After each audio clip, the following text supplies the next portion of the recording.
Serum that got people forgetting the full of human. That part. Every laugh ain't harmless. Every post ain't just jokes.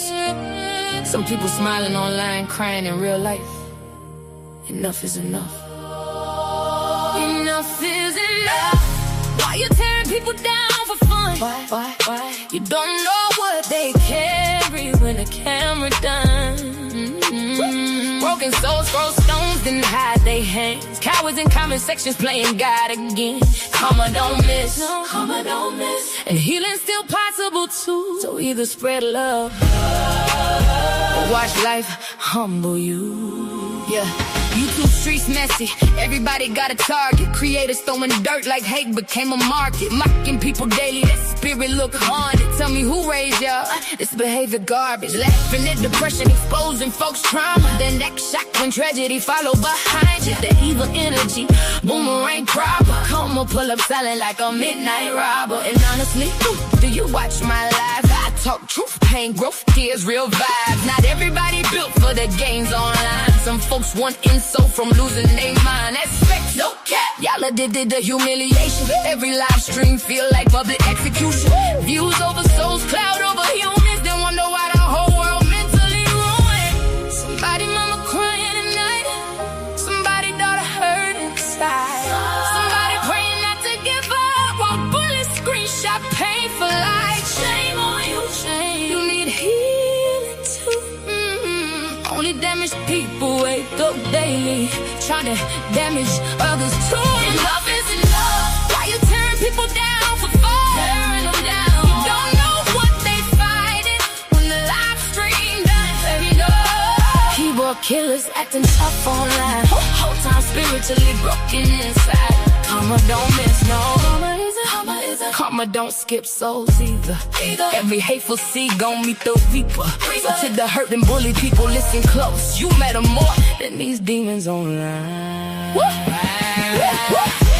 These chicks bitter, these dudes weird. Obsessed every day, like why you still here? Refreshing my page while pretending you don't care. Whole personality built off hate and fear. Talk slick online, real life timid. Broken inside, everybody can't feel it. Projecting they wounds while the comments all cheering. That ain't straight, baby, that sickness concealed. And I said what I said. Yeah, some of these creators need therapy bad. Not another live stream drag. Not another fake outrage cash grab scam. Y'all bully for a living. That's sad. Spirit look bankrupt, dusty and mad. And the people encouraging it just is trash. Laugh now. Karma got a long memory past. Lord, cover the wounded, cover the lonely heart, cover the lonely heart, cover the people crying silently in dark rooms. Teach us compassion again. Teach this world mercy again. Because words cut deep, so deep. And some people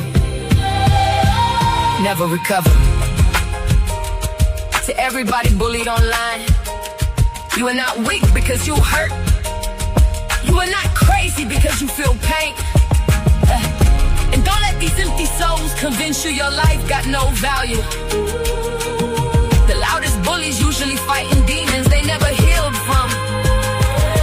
That ain't an excuse, but it's the truth. And to the bullies, get help, seriously.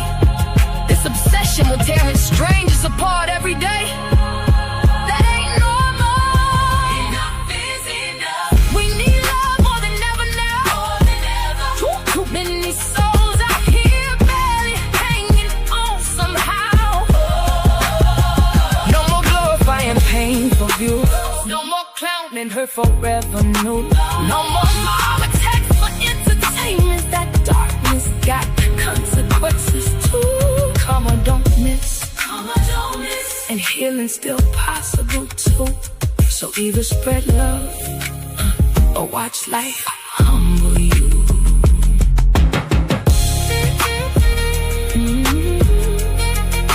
Enough is enough. Spread love before it's too late. Yeah, before it's too late.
Ability till it points at you, then it's silence when the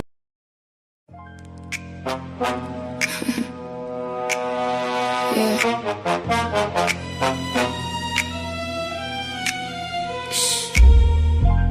Don't make eye contact. I move like truth in a crowded room, unnoticed, until it's too late. Snap, snap. File 1, hypocrisy. File 2, projection.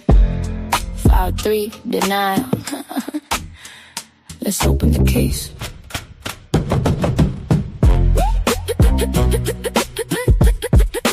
Let's open the case. Yeah. Look in the mirror, don't dodge that truth. All that preaching, but your hands stay loose. Talk accountability till it points at you, then it's silence when the receipts come through. Karma, don't forget no names. Every screenshot still plays the game. You throw dirt, but you stay the same. I just let facts do all the flame. Yeah, I seen the shift when the narrative flip. Same voices loud, but they edited clips. Talking moral high ground with a shaky grip. Why they hide their own past in a broken zip? I don't need opinions, I read between lines. Watch how they switch when the pressure aligns. One day love, next day they sign on a pylon wave just to feel the line. But I came from blocks where the real don't fold, where you stand on truth even when it gets cold. Y'all build on hype, I build on soul, then watch the whole story unfold. Yeah, I see it. Don't act holy now. Record scratch, click, click, click, click. Look in the mirror, don't dodge that truth. All that preaching, but your hands stay loose. Talk accountability till it points at you, then it's silence when the receipts come through. Karma, don't forget no names. Every screenshot still plays the game. You throw dirt, but you stay the same. I just let facts do all the flame. Now let's talk energy, let's talk intent. How every movement got the angle is spent. One voice sparks it, then the mob gets sent. But nobody asks where the truth really went. Funny how justice only loud when it's safe, but goes real quiet when it's their own case. I don't chase clout, I don't need that. that space. I let silence expose what they erase. You can't build real or fake outrage. Can't write truth from a scripted page. Calm us patient, don't rush that stage. But when it lands, it clears the cage. File closed. But the mirror still open. Snap.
Hey y'all, what's up? What's up? What's up? So we are back, y'all, with the part two.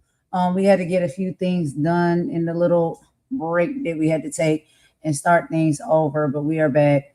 Y'all know in the part one we did talk about those two unfortunate cases and circumstances around those two black teenage boys that are no longer with us. But we are past that now, y'all. Rest in peace to them, and we want all of the justice and the truth to come out for the families. But what we're going to get into on the part two, y'all, is our celebrity gossip with purpose. And so basically, that's what we do with this segment is that child, I love me a good interview, but I find some really good interviews or whatnot, and Imani does as well. Where we're hearing from some well-known celebrities, whether they're comedians, singers, rappers, actors, actresses, it doesn't matter. We find some great interviews with them on some really great platforms where they're talking about some actual important topics, things that have, transpired or happened in their life, information or wisdom that they have to leave behind. Because a lot of times when it comes to celebrities, we just see them at the surface level, but we don't necessarily always see other sides of them and see them as human, right? And that they go through things as well too. And with those interviews, especially done right and with the right interviewer, you really get to know, excuse me, y'all, a lot more about these individuals. And so that's why we call it celebrity gossip with purpose. Celebrities are attached, but y'all, there's going to be a meaningful message that we get from them and we can tie in and hone into when it comes to our own lives. So Imani is back with me. What's up, girl? We are back for the part two. So we're gonna go ahead and get into it. What's going on, girl? Yeah, I'm back. The mic sounds better for me. Yeah, I did have a little sort of wander whilst we were on a little break, and child, people are getting dragged, but we'll talk about that later. Oh yeah, yeah. I did see that. Yeah, I'm gonna go back and Yeah, watch that. So yeah, no, yeah, yeah, yeah. it's it. Yeah. What Yeah, the is on? unfriendly ghost is getting some dragons, but we'll go and watch that later. But yeah, let's get into these two interviews. I'm going to be putting up some grief helplines for the Luenell interview. We're going to do what we're going to do 30 minutes and 25 minutes of Michelle. Is it Buteau or Butio? I don't even know how to pronounce That's it. what I was asking you, girl, because I was like, I Hold don't on. think I'm Well, saying you her see, the last thing name is, how I would pronounce that as a would be Buteau. right. But you see, you guys may pronounce it, but that would be really the French way to pronounce it. But isn't Um, isn't she from? And I can't be sure if she was born and raised, but isn't she from the UK? is she? She has. It sounds to me like she has an English accent. Yeah. So let me just check. Hold on a second. Sorry. And when I say English accent, I mean like a UK English accent. Right. And she's Okay. a stand-up comedian. I've watched some of her stuff before. And when she speaks to me, sometimes it sounds like she have one, but I can't be sure. I don't know if maybe that she do that for like certain segments and stuff. But I thought that was the comedian. I could be wrong. I may have the wrong comedian, y'all. So y'all Hold don't on. judge my. Let me just see because I thought this was it this one we're doing? Hold on.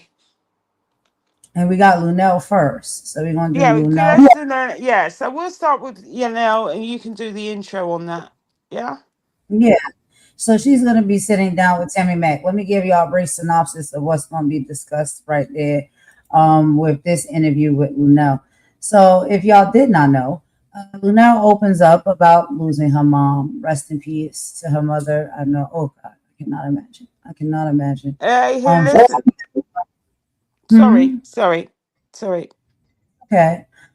She speaks on grief and learning to be happy again, right? And so she'll be sitting down and speaking with Tammi Mac. So if y'all have not checked out Tammi Mac, y'all really should. She has a podcast that is called Happy with Tammi Mac. I love me some Tammi Mac. She is a really great soul and she really does great interviews.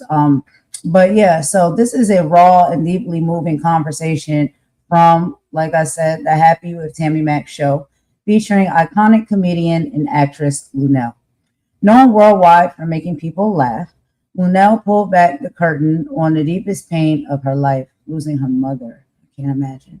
She described the disorienting nature of acute grief as an out of body experience where you move through life just on autopilot, just to survive the initial shock.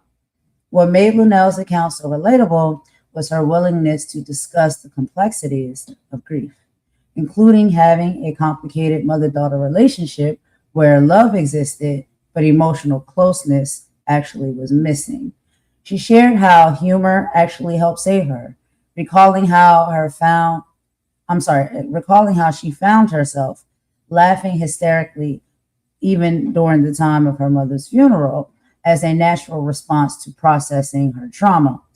Lunell's interview serves as a reminder that happiness isn't the absence of grief, but a conscious daily choice to surround yourself with warmth, love, and light.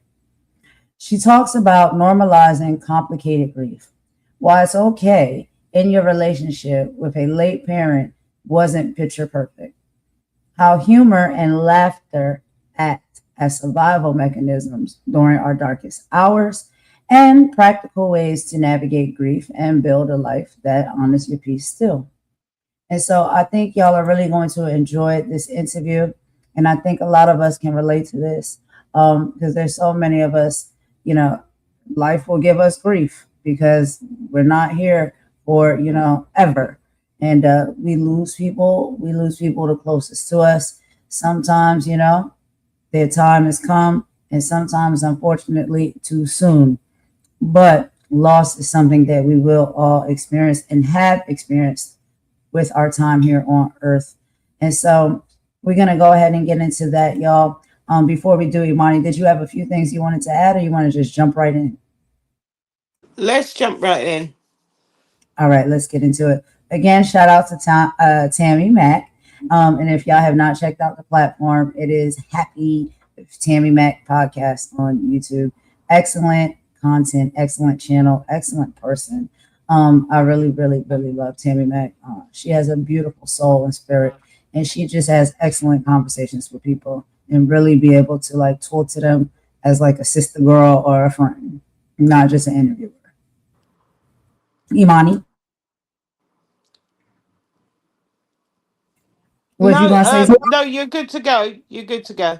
Okay. Sorry.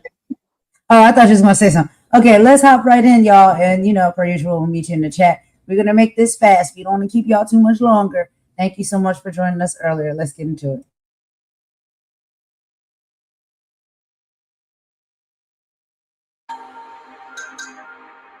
Lunelle! Tammi, Lunelle! Tammi, Look, just looking at you makes me happy, Luenell. Amen. I swear to God. Again, I just tell everybody how I met you and how we became friends before we start. Because Tell me, it's because I can't I know remember. you don't remember because you nice to everybody. You just give. One day I was on the radio, and I don't know if you called in to talk about a topic or whatever, but you said, I got these men over here giving me a massage and doing my toes. Yes. Come over here and get your massage and get your toes done. And I said, Lunelle, stop lying. She was like, I'm not lying. Come get your toes done and get your massage. I said, well, I'm coming over there. You gave me your address. And I came over there, and we have been friends ever since. Yes, because that was manly hands. That was manly hands, and baby, them hands was the manly. Yeah. I walked into your house, honey, you had a man on your shoulders, and a man on your feet. Right. I was like, Luenell, is this how you do it? It's called the Cleopatra experience. Yes, I do it as often as I can. Shoot. And I've also had like people like Rolanda and other friends of mine experienced them at my house as well. Matter of fact, when my daughter graduated high school, they had a little booth for the parents who had danced too long their feet with her, and so they was on my daughter's that's great. Graduation. That's good. And all kinds That's of a great idea. Yeah. So this show is called Happy because I'm kind of on a journey to find out what makes people happy and how they become happy, specifically after they've dealt with something traumatic in their lives. But before we get to that, I want to ask you, what's your mood today? It has varied throughout the day.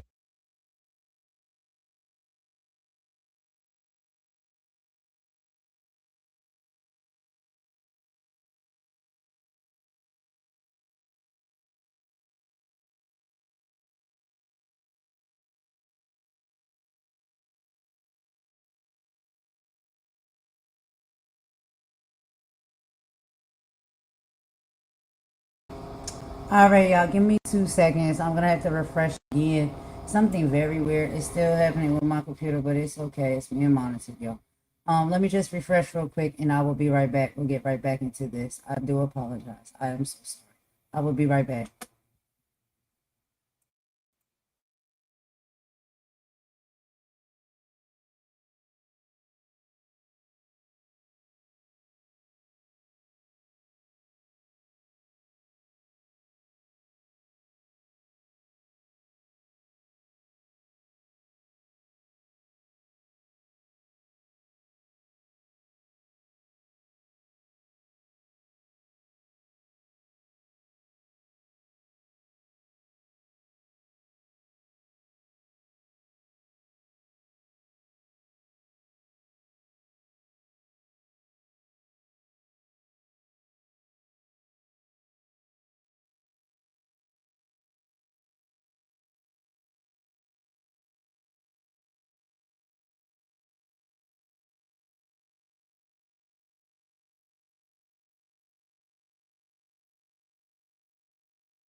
All right, y'all, hold on. I'm about to get right back into it, y'all. It's just having issues with the sound.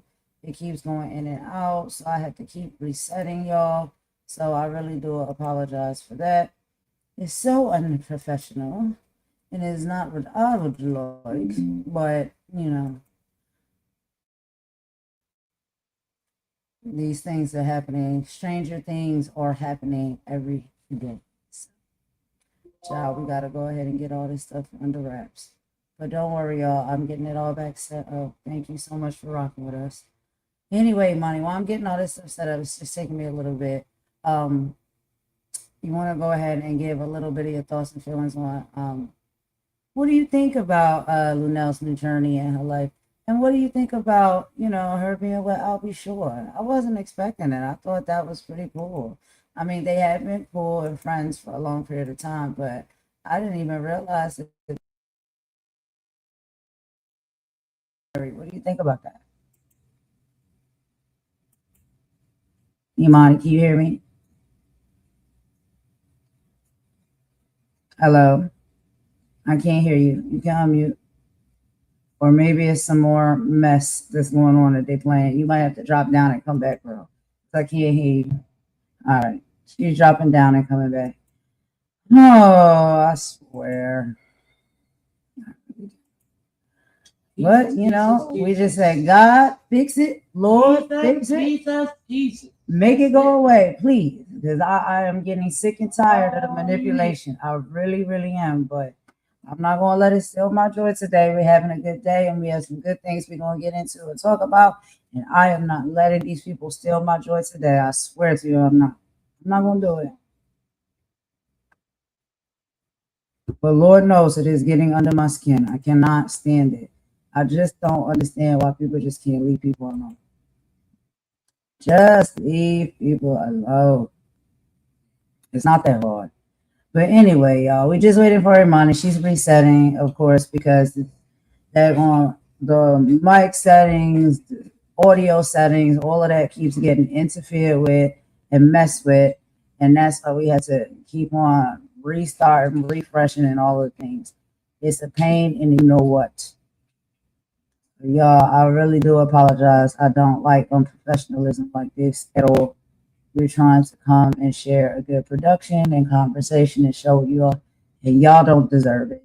But this is what happens on this platform. People mess with your stuff.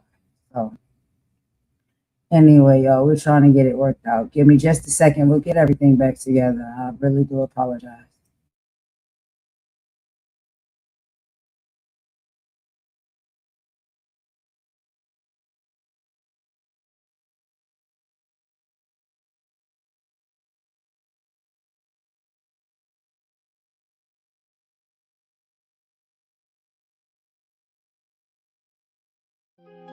Funny thing about hate, the people that say they can't stand you know everything about you. Every live stream, every post, every move. That's not hate, that's obsession. Run it. Why you watching me if you don't like me? Why are you clocking me? Every upload, every stream, every word I speak. You know my whole life better than the folks that sit with me. Why you watching me talking crazy, but you boosting me? You call it hate, I call it free publicity. You in the comments every day promoting me. Why you watching me? You say I'm fake, but you never miss a show. Notifications on front row, screenshot queen. Got photos on your phone, studying my life while neglecting your own. Every week another rumor gets spun. Same five people talking under everyone, claiming that they win it, claiming that they won. But somehow I'm still the topic every month. Ain't that funny? You know my schedule, you know my guests, you know my circle, you know my steps. Know every sentence, know every laugh, know every live stream, from beginning to last. Girl, that's work. She could've sent a resume. Spent 10 years watching me and still ain't get paid. Meanwhile, I'm building while you sitting in rage, trying to stop my shine while giving me engagement. Why you watching me if you don't like me? Why are you clocking me? Every upload, every stream, every word I speak. You know my whole life better than the folks that sit with me. Why you watching me talking crazy, but you boosting me?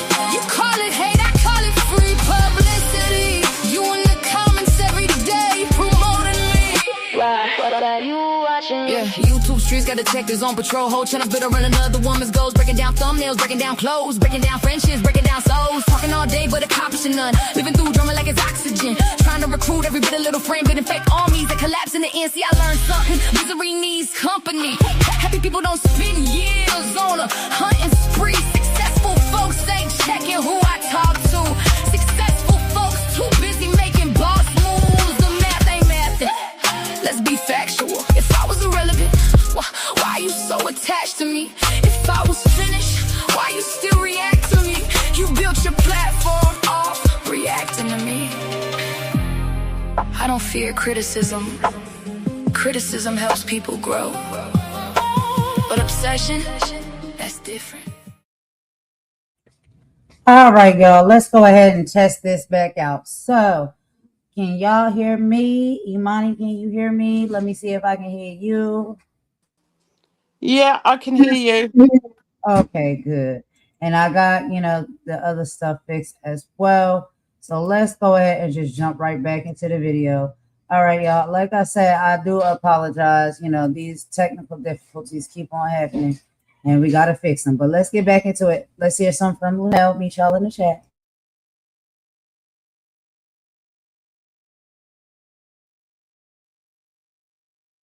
Basically, I'm pretty good today.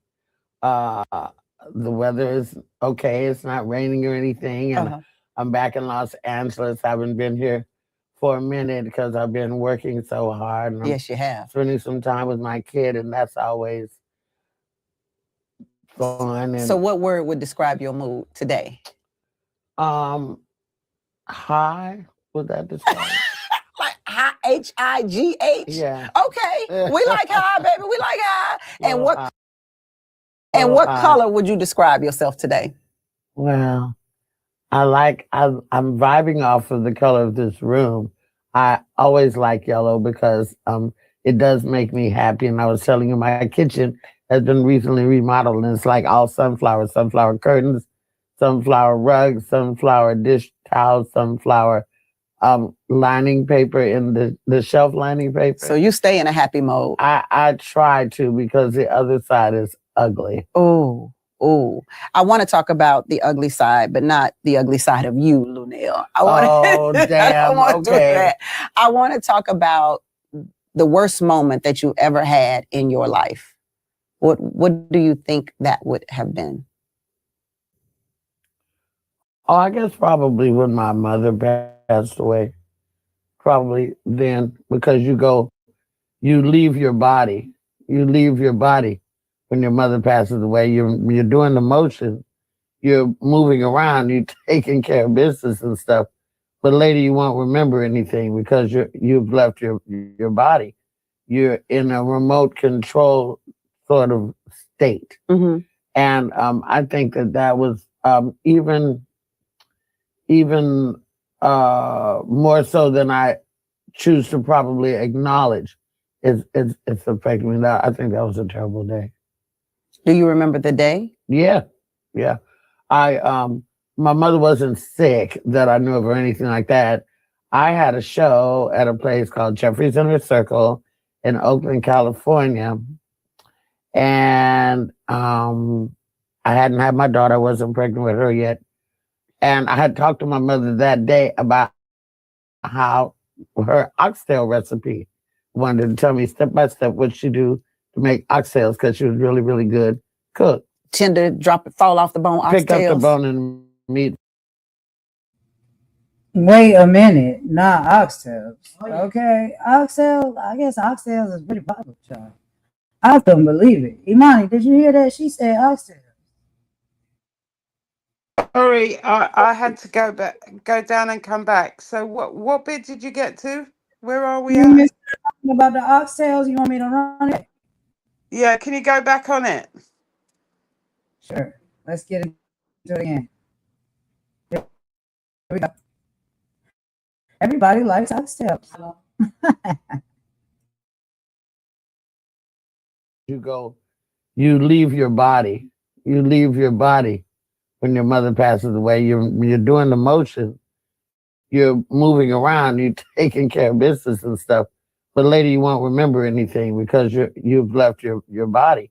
You're in a remote control sort of state. Mm-hmm. And I think that was even more so than I choose to probably acknowledge.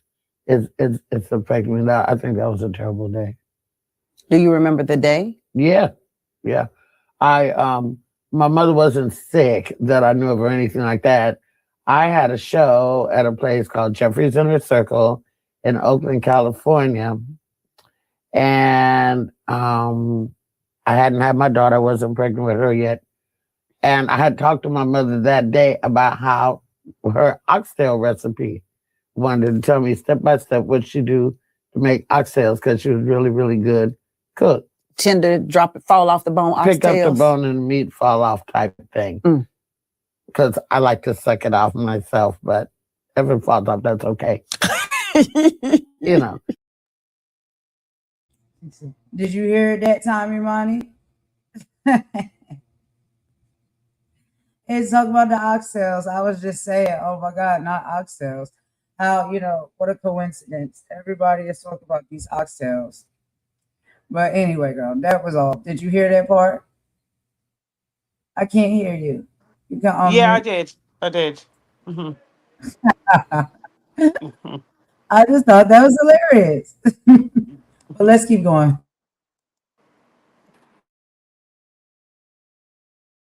And so then I went to I did the show. Mm-hmm. And then when I came home, this is back when your answer machine used to blink. Yep. And I was about to smoke some weed with my friend. And he said, you got a message. And I was like, I'll check it tomorrow, whatever. Because at that time, wasn't nobody really important calling me. So I was like, whatever. And so he said, no, you should check it. So I checked it with my brother. My brother don't never call me. My sisters, we talk more than me. You know what I mean? Yeah, yeah. And so he had called me and I didn't know what he wanted. I called him back and I asked him, he said, it's about, Eloise. I'm like, well, what is it? What is she dead or something? And he said, yeah. And so that was the beginning of that journey. Oh my. Yeah, and then I was living in Oakland. They were in Stockton.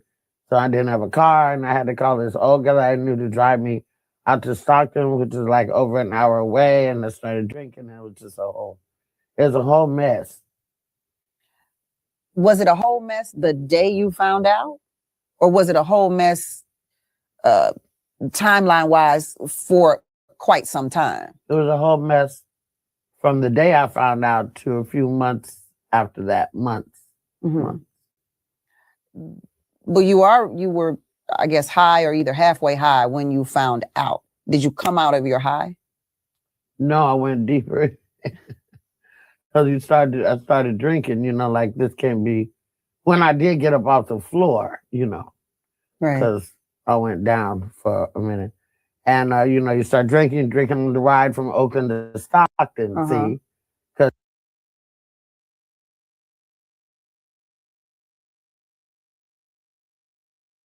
you don't know what you're about to hear, about to see or whatever. And so, yeah, it was just a blur, a blur. But even through that, there's always comedy because some kind of way I, did the obituary and did all this stuff. And this friend of my mother's wanted to sing, and I don't know her like that, but you're my mom's friend. I've heard about you. Okay, so you can sing. You're like, go ahead, do your thing. Okay, so I'm in the front. The casket is like as far away from me as you are. And I got my homegirls with me and all this kind of stuff. My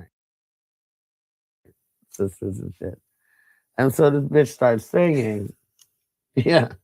First, she can't sing.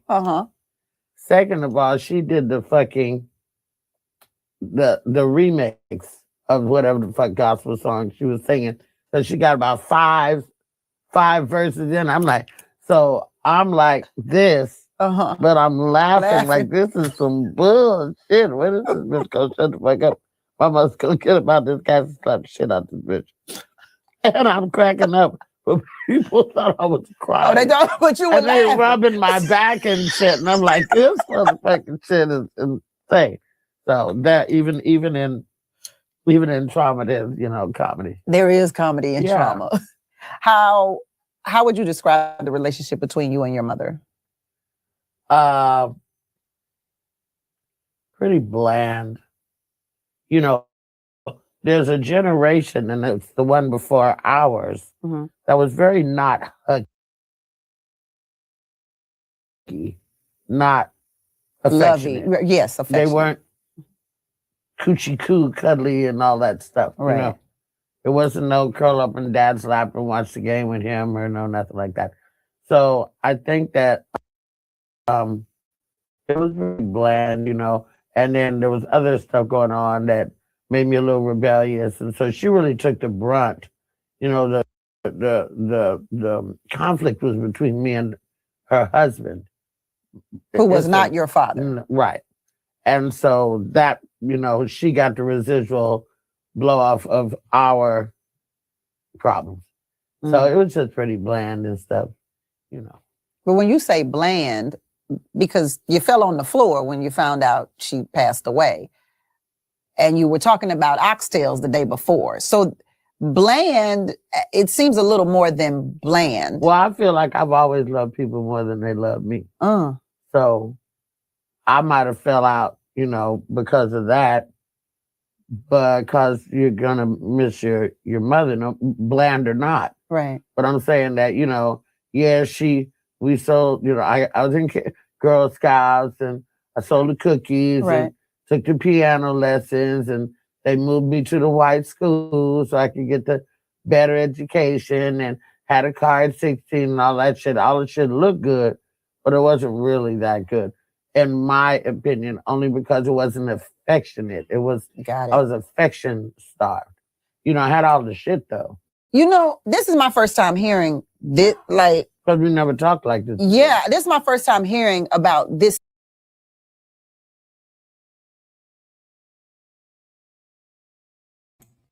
All right, y'all. So we're gonna go ahead and just pause it right there for a minute for a quick commentary break.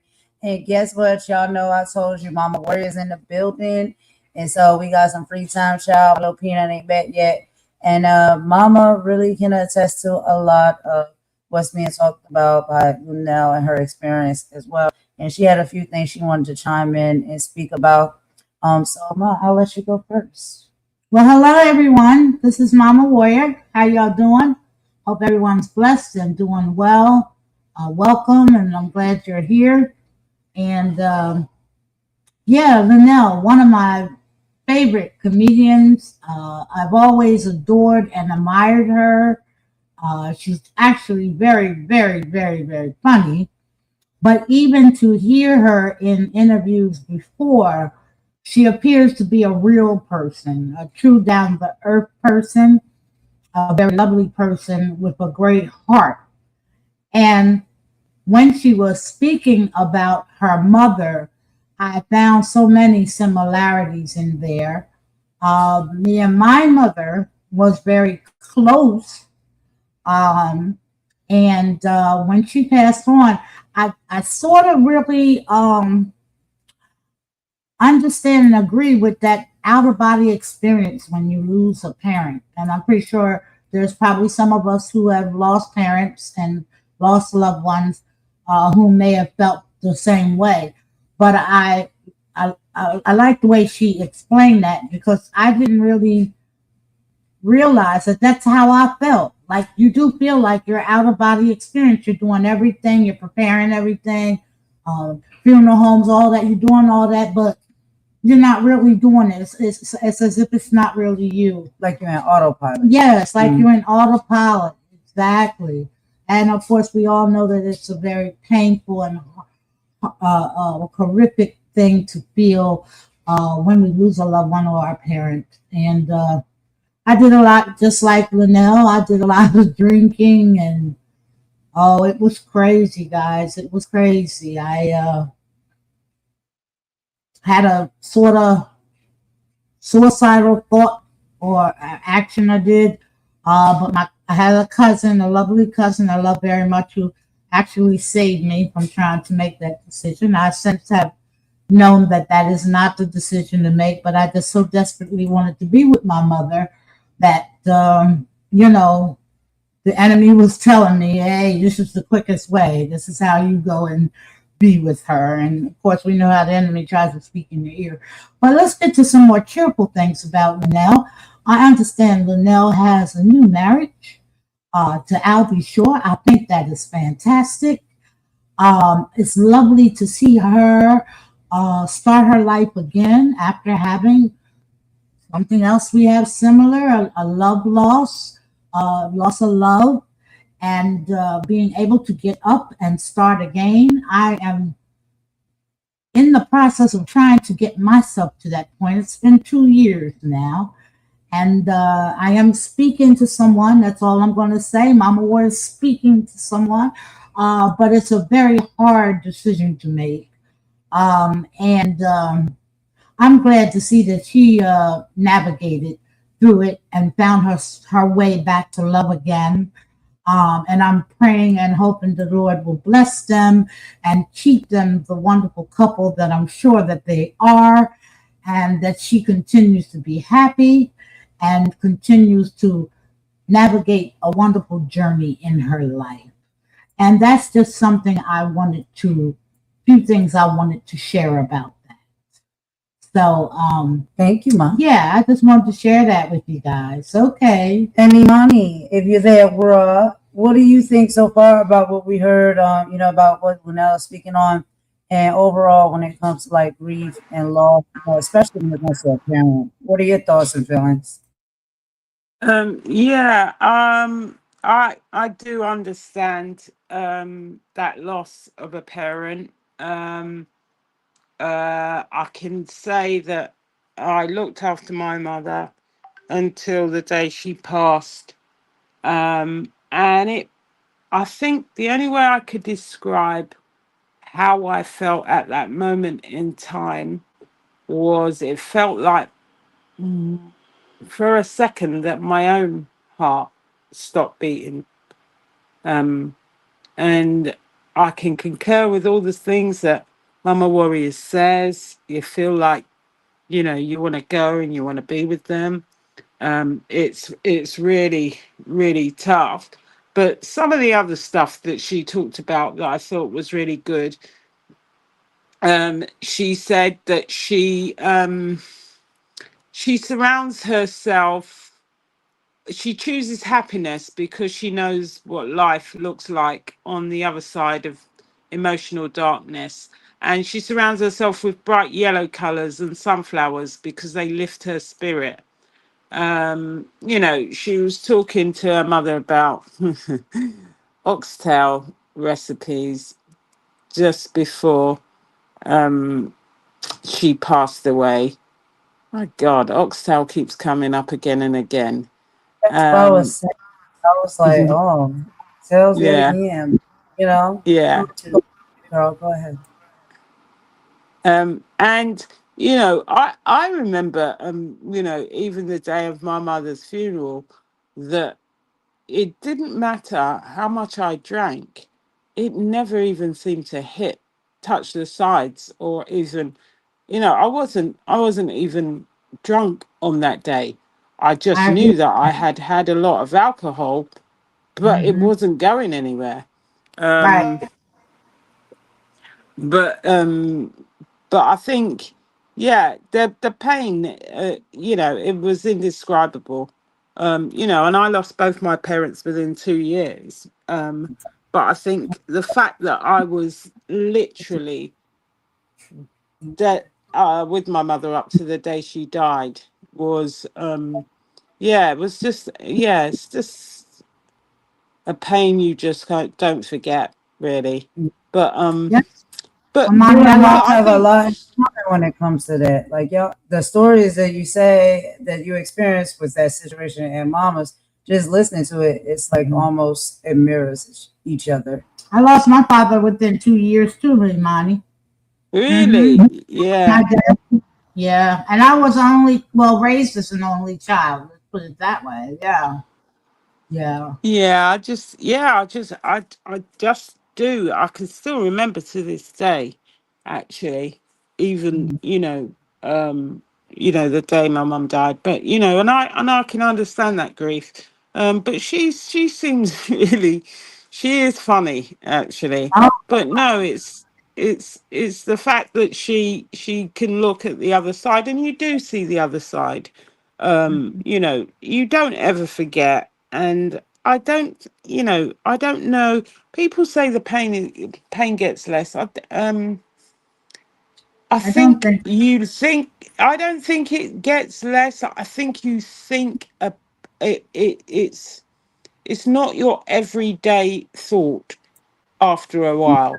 when it Yeah, first happens, it's something you think about every day, but then the reflection time gets less and less. But yeah, my mother's birthday was Christmas Day, and I never put up decorations for about, well, I never really did Christmas for about 5 years after she died. So yeah, so I know how she feels. But yeah, that's really it.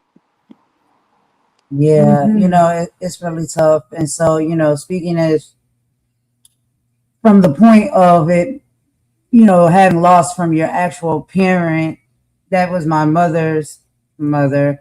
And for me at the time, it was my grandmother, which is still like your mother. And like I said, my grandmother and my mother raised me. So I had two mommies. I had a grandmommy and a regular mommy. And yeah, when my grandma passed, I was 8 years old, and I didn't really understand what that was. And the strength of just even, sometimes our loved ones, when they know that God is calling them home, and respectfully, that's what we believe it to be. When people pass, that God is calling them home, for them to still even care and want to shelter your feelings and, the impact that it'll have. Because, the one thing that I remember in that experience from 8 years old is that, at this time, my grandma was bedridden and stuff, and we took care of her in the home or whatnot, kind of like a hospice type situation. And I remember that day she was like very active, and it was almost like, things was getting better, and she was going to come around and be okay. And, she wanted to cook, or she wanted her favorite meal, and she sent us to the grocery store to get all of the ingredients for her favorite meal. She said she was going to cook that night, and we went to the grocery store, me and Mama, to go get all of that stuff. And by the time we got back from the grocery store, she was gone. And that was hard on my mother, and I, the strength sometimes that you have to have when you have young children and experiencing something like that, I think is amazing. Because even in the midst of my mom falling apart, from the loss of my mother, and I'm young, so I lost my grandmother. I don't fully understand what's going on, but she has to be strong, not just for herself, but she had to be strong for me, and we went through that together, right? And that was really, really tough. Yes, Really, it really was. tough. Yes, it was. And I was 8, so I didn't really understand, but I just knew that I kept trying to get my grandma to wake up and talk to me, and she wouldn't wake up.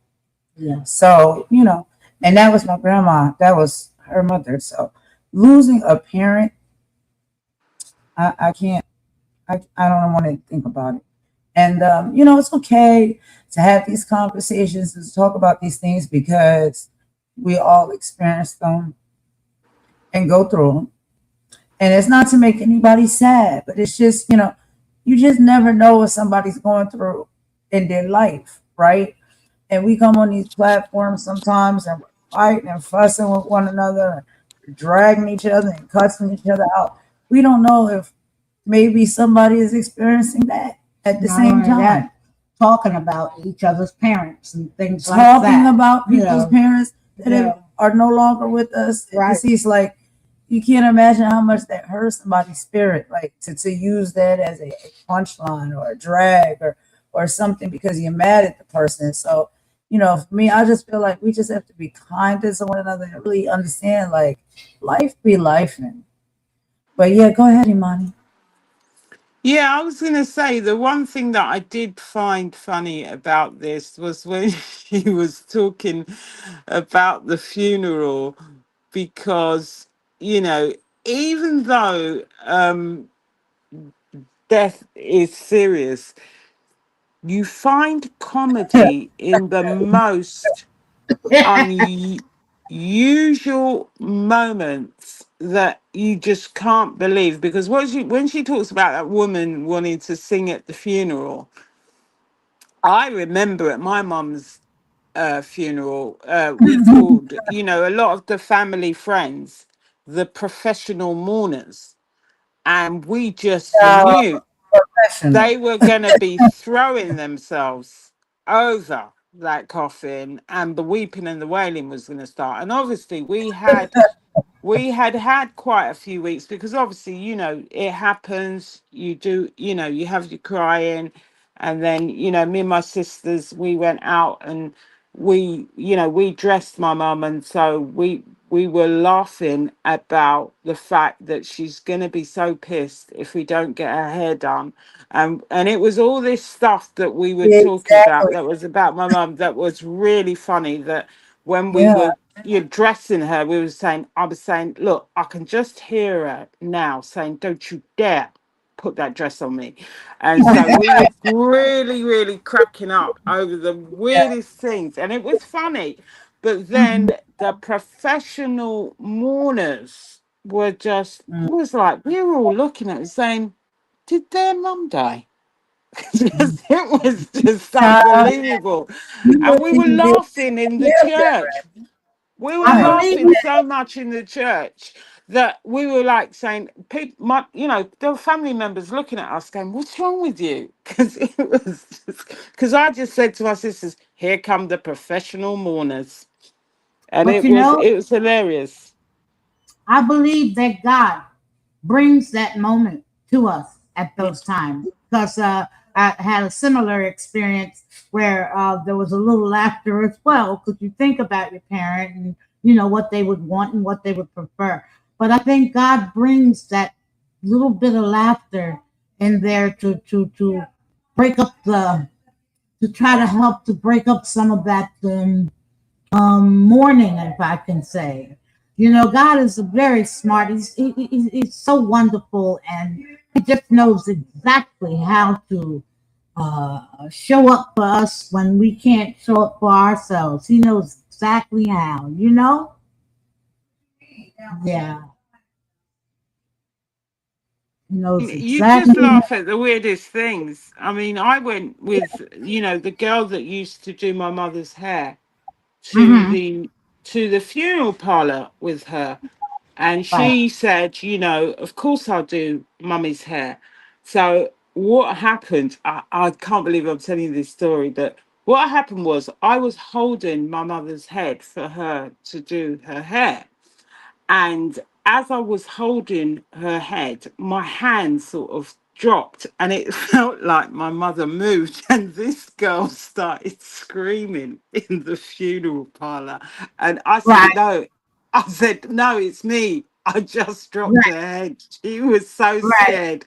And I was Uh, laughing. And the thing is, the people came running in and were looking at us as if to say, are you quite mad?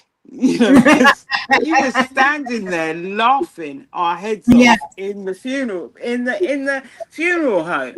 But it's yeah, stuff like that. I was saying I couldn't help it.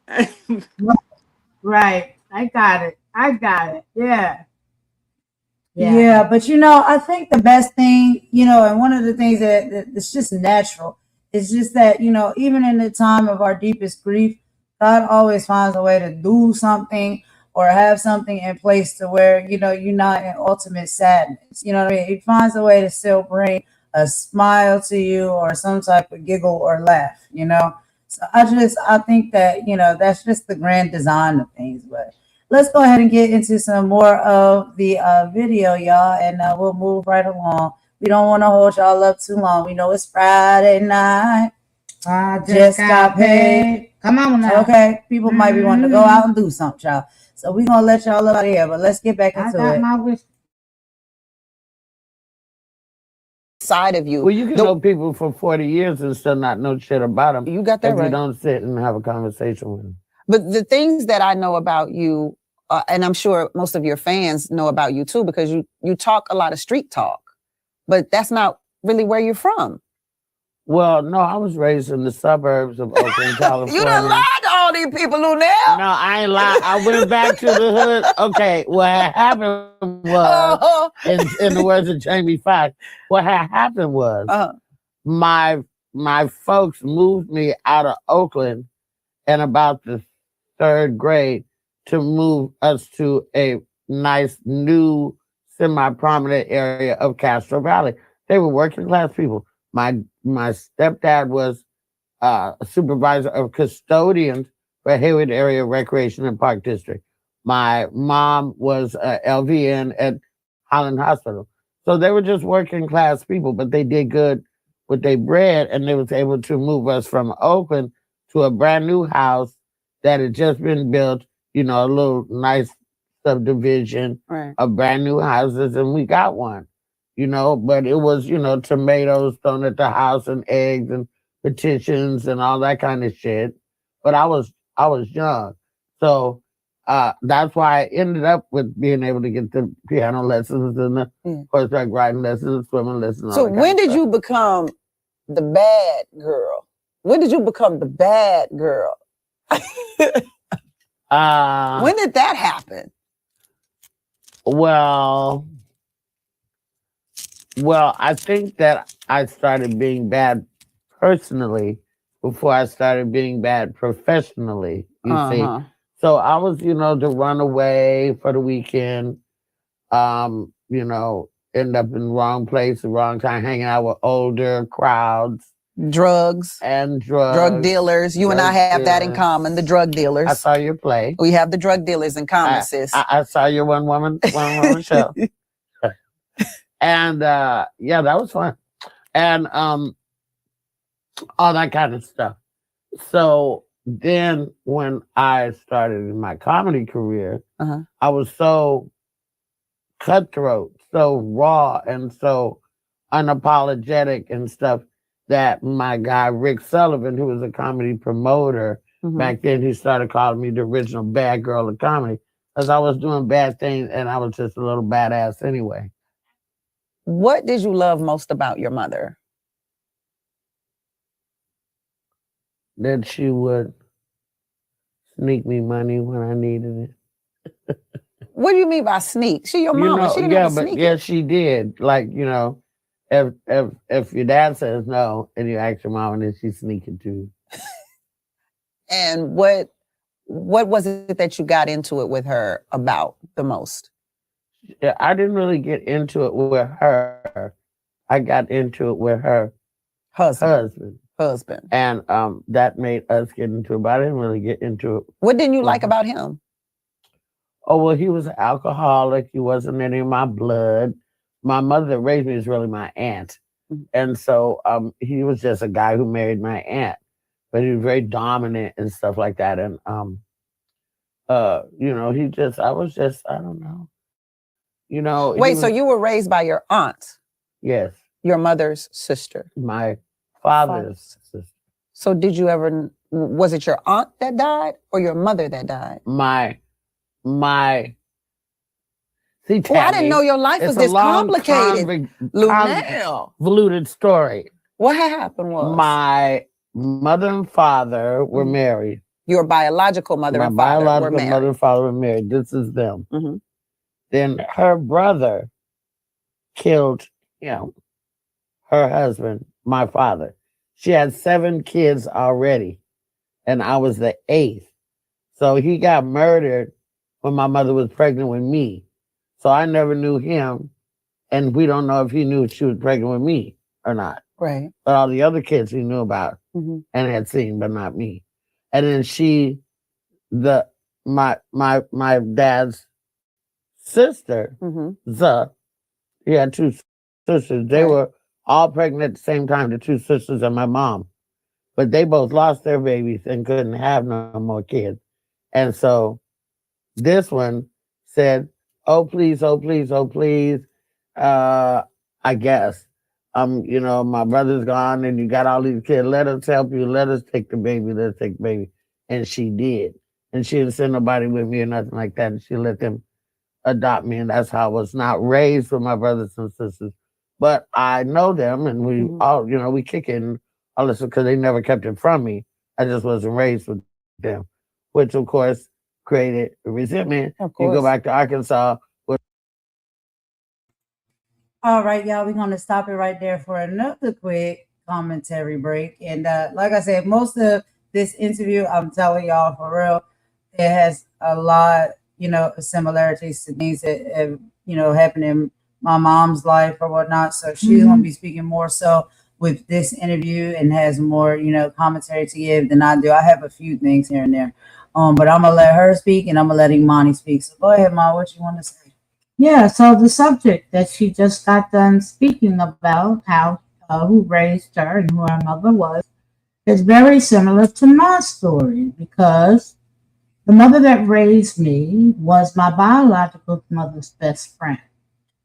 My biological mother's best friend took me and raised me from 6 days old. And the reason why my biological mother um, sort of had to give me up was, I don't know if you're aware of this, but way back there in time, there were social services that was involved. And you could only have a certain amount of children. And if you had more than what they felt as though you should have, they would advise you that you shouldn't have any more children. I come from a family of, there were 6 of us, 6 siblings, and 6 children my mother gave birth to. Okay? And well, back then it was workers. The workers told her, if you got too many kids here, you're going to need to make some kind of situation here. So she went ahead and gave me to her best girlfriend, who lived right around the corner from my biological mother. So when I was old enough to understand, I was introduced to my biological mother. There was no secrets of who she was and who the mother was that raised me. I would take them both out for Mother's Day, take them both out for their birthdays, take them out. And as they got older and got a little more immobile, I put both the wheelchairs in the car and take them out to the mall, and I would roll them both. We'd just be out there having a great time. I love them very much, both of them, very evenly. And it just seemed a little similar. Sometimes in families, we have to make some hard decisions, and we just have to make some hard decisions. But it happened to be a blessing of a decision. I felt the love of both my mothers. I love both my mothers and my fathers. And it was just a wonderful, it came out to be a wonderful situation. And both of my mamas are up in heaven. So let me not mention my biological mother. They both are up in heaven. And I, like I said, I hope and pray to see them one day. But I just wanted to share that. Right. And Imani, did you have some things that you wanted to add to what we've heard in this segment as well? Yeah, because she started in the earlier segment talking about growing up feeling emotionally deprived, and she believes that the lack of affection shaped her emotional development. But the interesting stuff is she says that a lot of people associate her with being tough and streetwise, a tough streetwise comedy persona, but she actually grew up in a suburban neighborhood after her family moved to Oakland from Castro Valley, for because they were in search of better educational opportunities. And she says that, she explains that appearances do often hide more complicated personal history, because although her parents worked hard to give her opportunities such as piano lessons, horse riding, swimming lessons, and a good education, she said the material stability did not replace the emotional affection that she craved when she was growing up. But she became rebellious in her teenage years, sort of running away from home, then spending time with older people, and becoming around involved in drugs and pharmaceuticals, etc. And it shaped her fearless, unapologetic style that earned her the original Bad Girl of Comedy title. But the revelation, like Mama was saying about her life, that the woman she called her mother was actually her biological aunt, her father's sister, who adopted and raised her because her father was unalived when her biological mother was pregnant. And because of her father's sisters had lost their own pregnancies, one of them adopted her shortly after her birth and raised her as her own daughter. And like Mama, although she says she maintained relationship with her biological siblings, she thinks that growing up separately from them created feelings of resentment and confusion for her because their lives and their circumstances were so different from hers. But unlike Mama, um, never really developed a close relationship with her biological mother, and says that, she talks about women of that generation that rarely discussed emotions or difficult personal experiences. And so many questions about her identity remained unanswered because she didn't have the relationship she wanted with her biological mother. So, I mean, I thought that part is sad, and she attributes that to a lot of the problems that she had later on in life. So, yeah, I thought that was quite interesting, that aspect. I mean, it was good that Mama was able to have a relationship with both her biological mother and the woman who raised her. Right, absolutely. Go ahead, Mom. Yeah, that I was saying that was a wonderful blessing. That was a beautiful thing, that was able to happen for me. Um, and I praise and thank God for it each and every day, how everything worked out. But yeah, Let's get back into some more of the video. We're some going to play careful about stuff. 30 minutes of this interview, and then we have to get on. We're going to play from Michelle Buteau. How do we say we pronounce it, Imani? Buteau? Can't talk about her now. I don't know how to pronounce her last name, but I'm going to figure it out. But we'll get into that after the interview here with Luenell. We're going to play just a few more minutes, and then we'll move right along. The full loaded suitcase full of fresh and clean little short sets and matching breasts and Coming from the sandals. suburbs. And then, with suburban ass. And then they down there wearing hand-me-downs and shit like that. So there was that for a long time. What happened to your biological mother? She did die. She died before the woman who raised me, who I call them out. Let me see. Anyway, she died. Did you ever talk to her? Did you ever talk to her about what? About what she did? No, Yeah, I just meant, did you have a relationship with her at all? Not really. My birth mother? No. But you did try to talk to her? Yeah. But she wasn't a talking.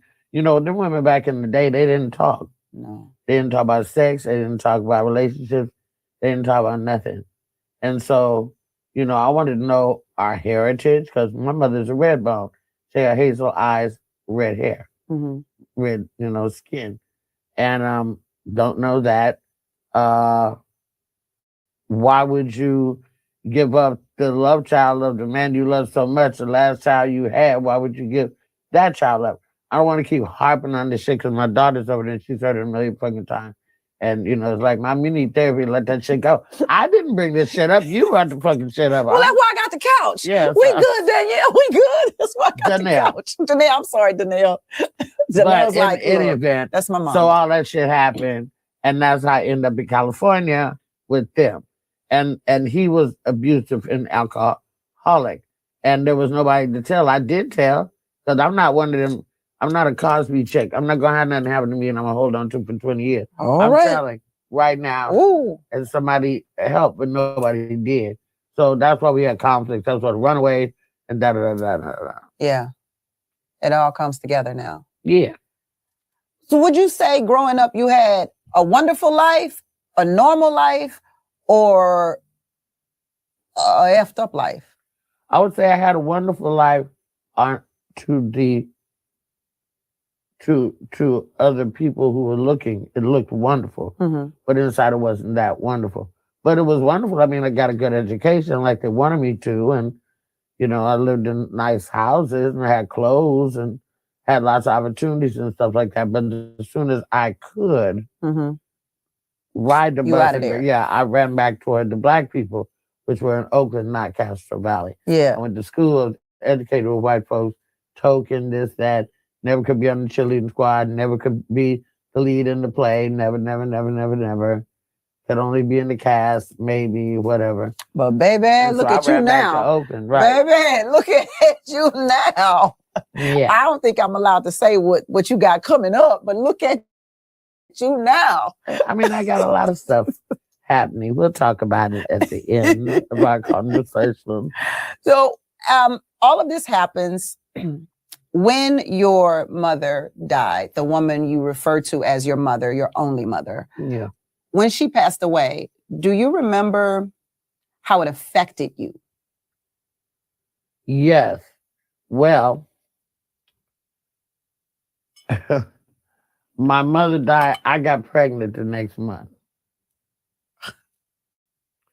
And I got pregnant by a guy who's like one of my best friends.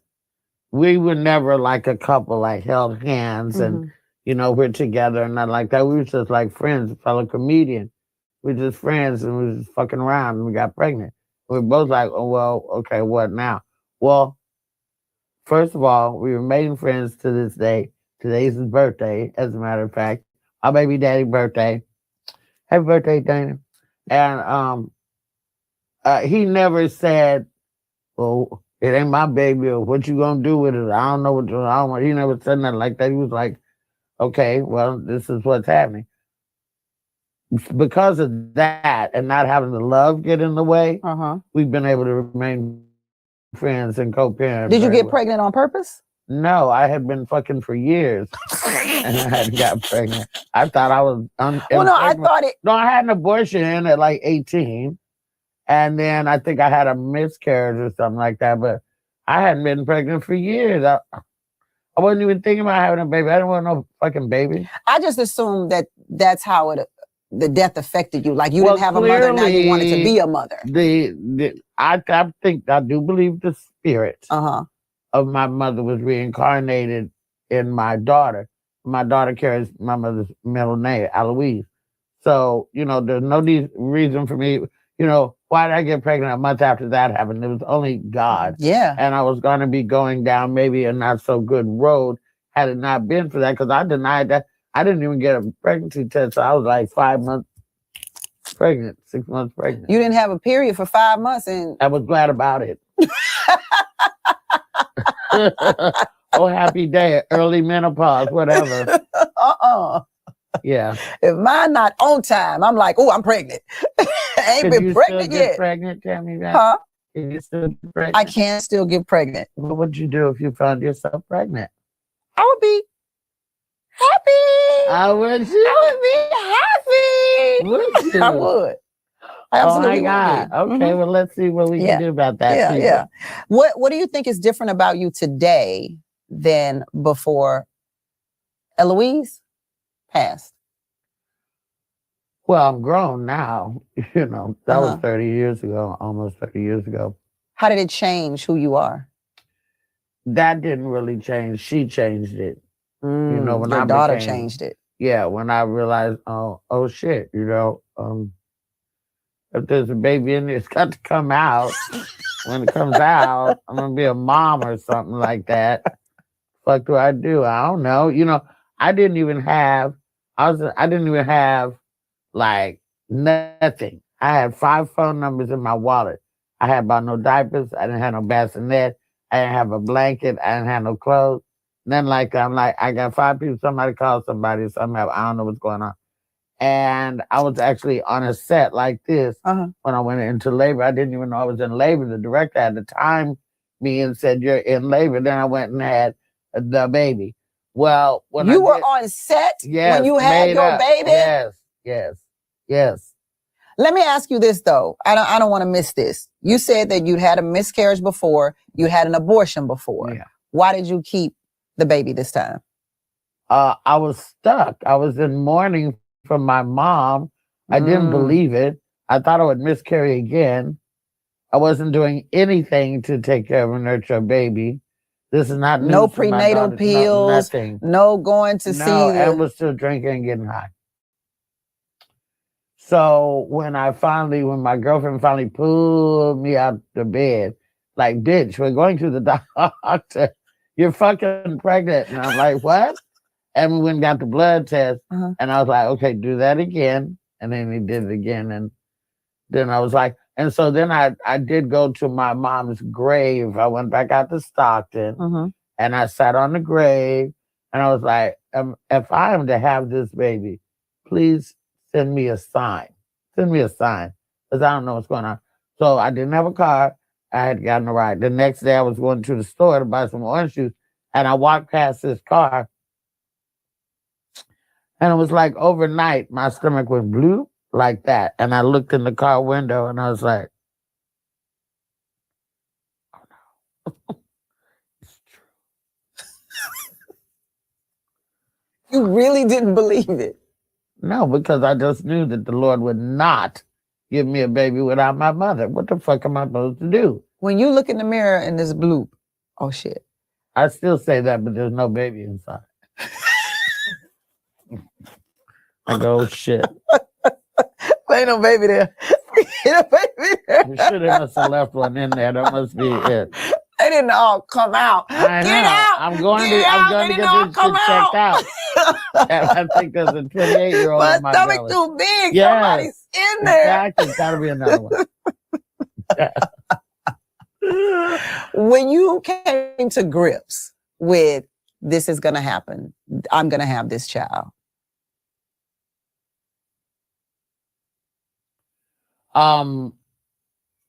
Okay, so I was on the set, so the director timed my contractions. I was like, my stomach hurts. You wanted the Tums? I know this little boy came and started rubbing my back. We was on a set like the Cosby said, like you have a living room and you have a bedroom. And you have, so I went up to one of the bedrooms and laying on the bed, and I was like, oh. And he's like, he knew I was pregnant, of course. And he said, you're having contractions. We're calling the ambulance. In between contractions, I'm talking shit. Farewell, I'm off to give birth. Farewell, farewell. Oh, like that. And so then I went to have the baby, and then her dad shows up, and some people show up because the 5 numbers. Remember my wallet? Mm-hmm. The director called the 5 numbers. So Ann and some other people came onto the hospital, and I don't know. They showed some papers at me. I signed them or whatever. I remember her dad peeking through the when you have the grate up on the side of the bed, peeking through there and shit. And then I heard this voice say, I felt like, there was a sheet up. I don't know if they gave me an epidural. I don't know what happened. But the sheet was up. I could feel some tugging in my abdomen. I guess they had cut me open and was getting the baby out. Mm-hmm. And then I heard my girlfriend say, oh, she's beautiful. She's perfect. She's amazing. That's how I knew I had a daughter.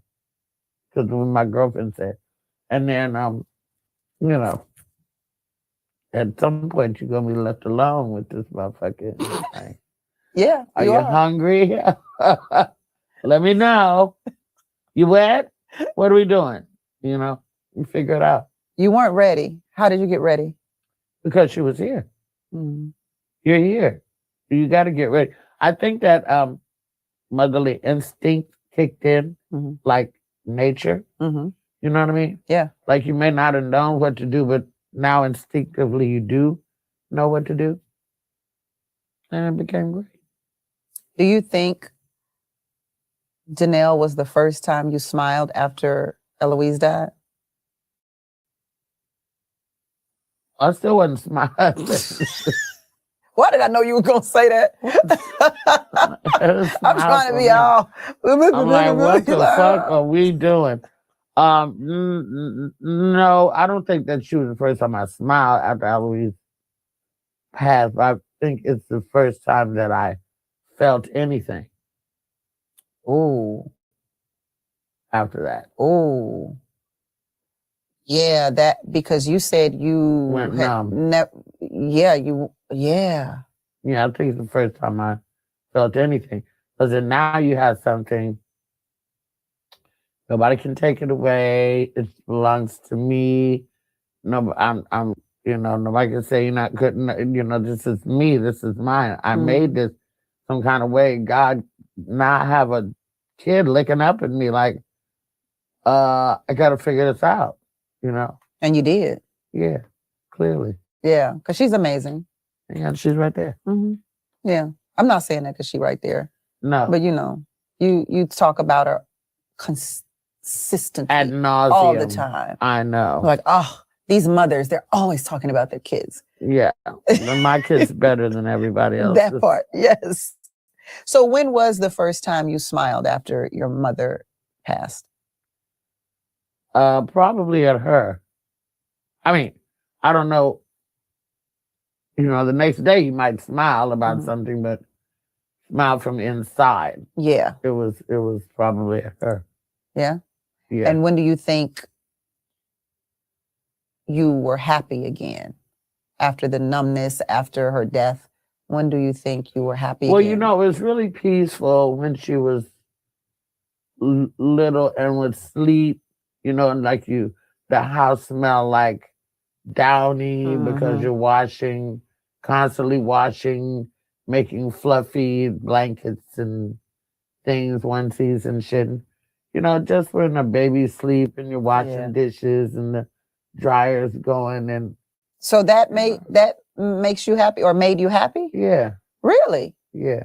You were all of a sudden thrust alone into this domestic lifestyle. Yeah. And it made you, Luenell, who was running wild in Oakland and doing comedy shows night after night, happy? Yeah. Wow. Yeah. What do you think it was? Probably the drugs, Tammy, I'm sure. Let me get up off my show. Probably the drugs. It was not the drugs, Luenell. I think that what was that I knew that I was going to break the cycle,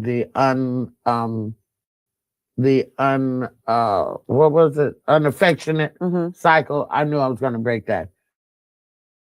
I knew that I was going to raise a kid that would know that they're more important to me than any guy, any job, anything, that I would kill for this person, that you always got me. I knew that. I knew that I was going to be that, Did that happen? Are you affectionate? Ask her. Are you an really affectionate mother? Yeah, overly. Overly affectionate? Yeah. Is she overly affectionate? Your whole life? She's saying yes. She's off camera, but she's saying Capricorn yes. Ass, they're dry. Jackson is a Capricorn. Yeah. So you are overly affectionate and you do believe you broke the cycle. Yeah. That's good. She thinks it's nasty. She don't want to share a straw with me and shit like that. I'm like, your DNA is in your mouth. Right. She like, but what else been in your mouth? It's not my mouth. What else been in your mouth? I ain't drinking after you. Nothing. Nothing. Do you remember when you were in this moment of domesticity? Do you remember when you were in that moment? Do you feel like I don't need anyone in the world anymore? Did you feel like I wish someone would come and join me in this quest for family? Like, what was your feelings and your thoughts?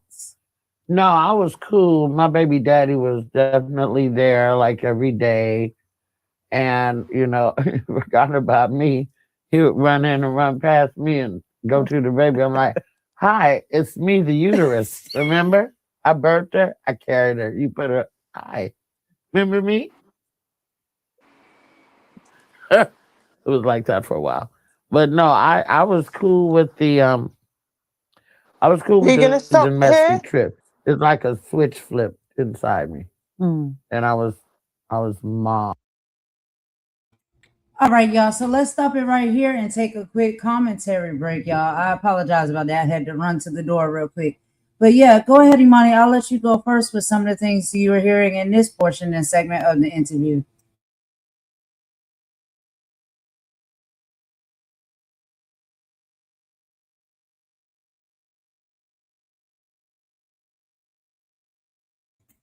You can unmute, girl. I can't hear you. Sorry.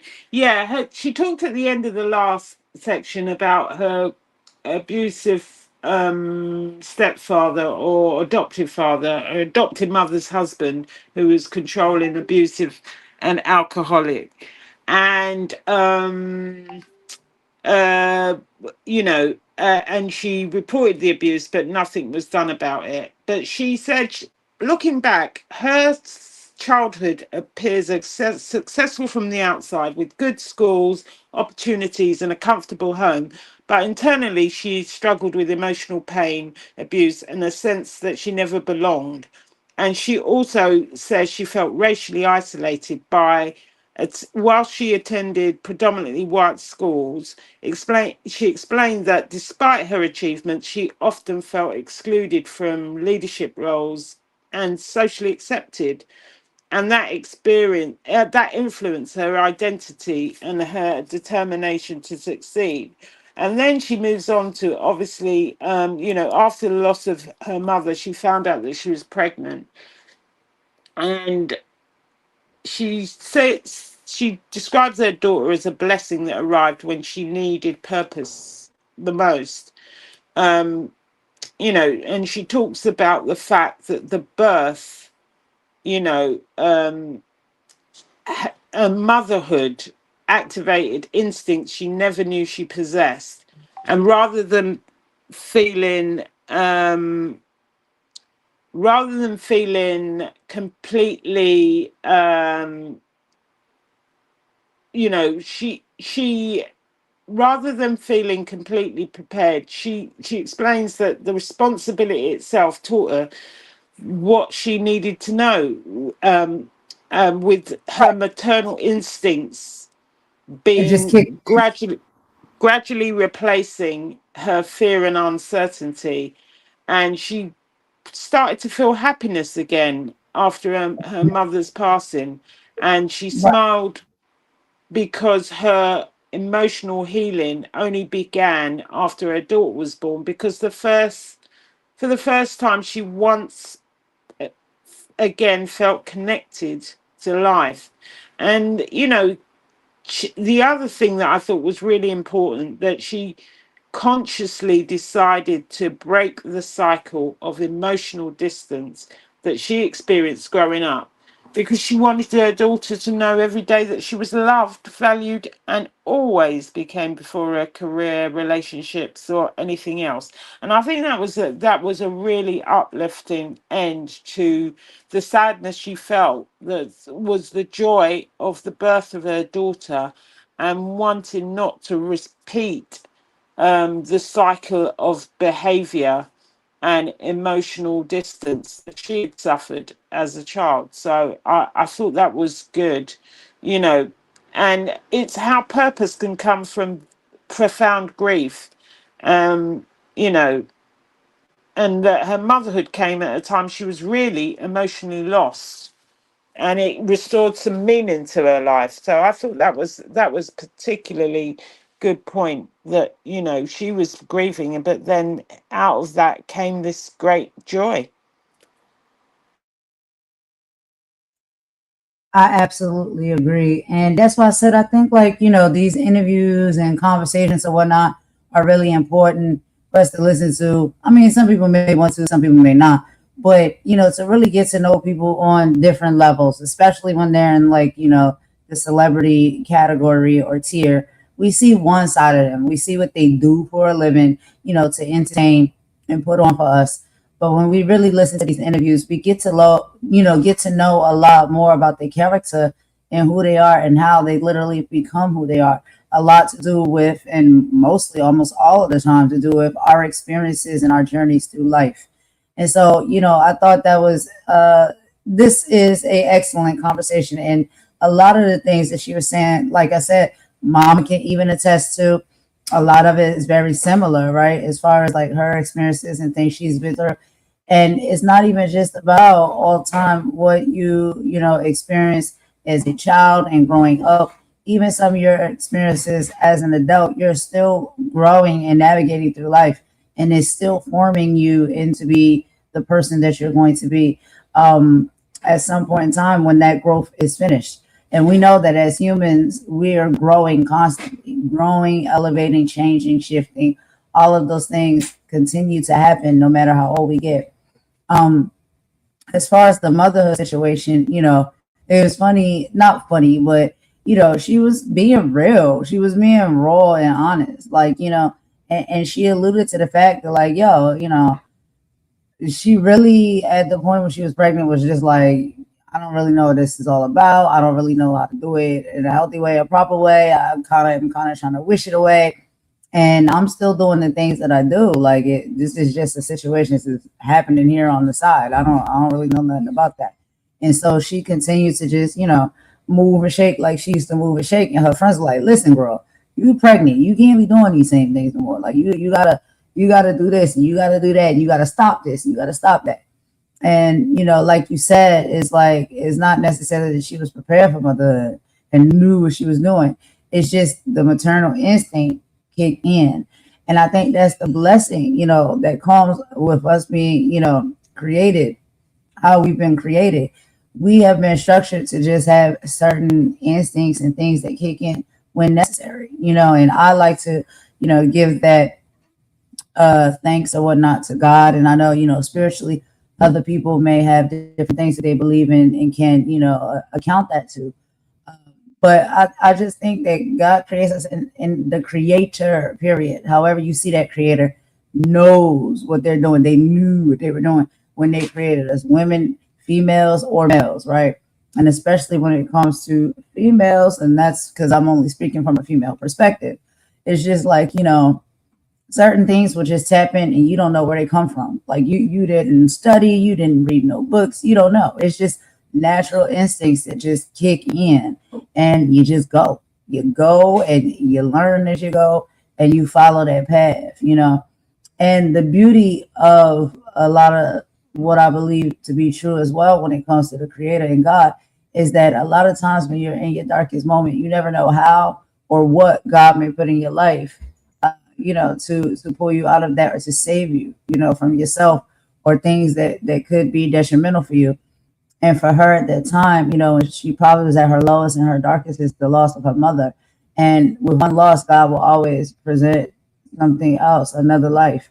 And so her daughter and the child in her life at that time really is like what God, I believe, orchestrated and ordained to be in her life to get her through that situation, probably prevent her from making some decisions that she probably would have made that possibly might have not been great. And I'm not saying for sure, but we know that this is sometimes, the story and experiences that people have when they're in such deep grief. Sometimes poor decisions and things can be made, and sometimes, fatalities, final decisions, and I think that her daughter saved her life. And I think she had her look and, she was planted in her life for a purpose to have her have a different outlook on life, keep going, keep fighting, still being here and turning maybe things around, to a certain extent or whatnot in her life. And that's a blessing. And that's why a lot of people do consider their children to be blessings, because a lot of people sometimes that's the first time that they get it together, and they start moving and operating and thinking differently, no matter what decisions it is they're making. Maybe it's the decisions they're making within relationships, personal decisions they're making within, like how they treat their body and themselves. When your kids come around, it kind of shifts you, and then it can make you be a better version of yourself just by having that kid along. And, it can be, and a lot of times it is, a wonderful blessing for a lot of parents. But yeah, that's just my final thoughts on that segment right there, girl. But we have reached the 32-minute mark when it comes to the Luenell portion. So you want to go ahead and take a quick song break and then move on to our next interview that we're going to do with Michelle. And she also is another stand-up comedian as well. And she's going to be talking about some... Build the career. Put it like it is. One second. Okay. She's going to Sorry. be talking about some beautiful... Yeah, let's take a song break. Yeah. Yeah, let's take a quick little song break and then we'll get into that video, y'all.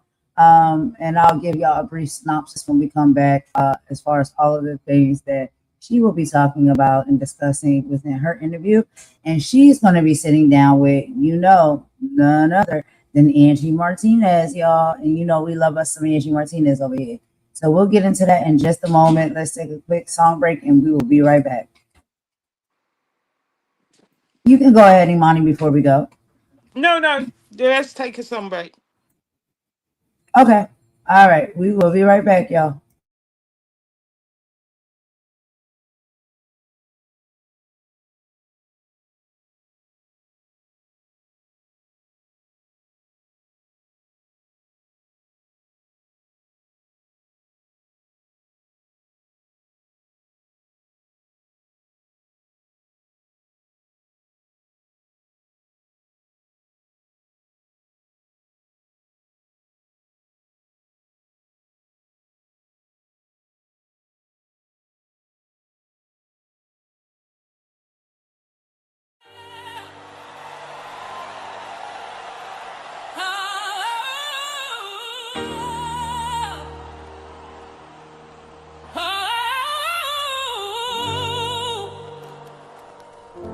Another light gone dark, another star fades out.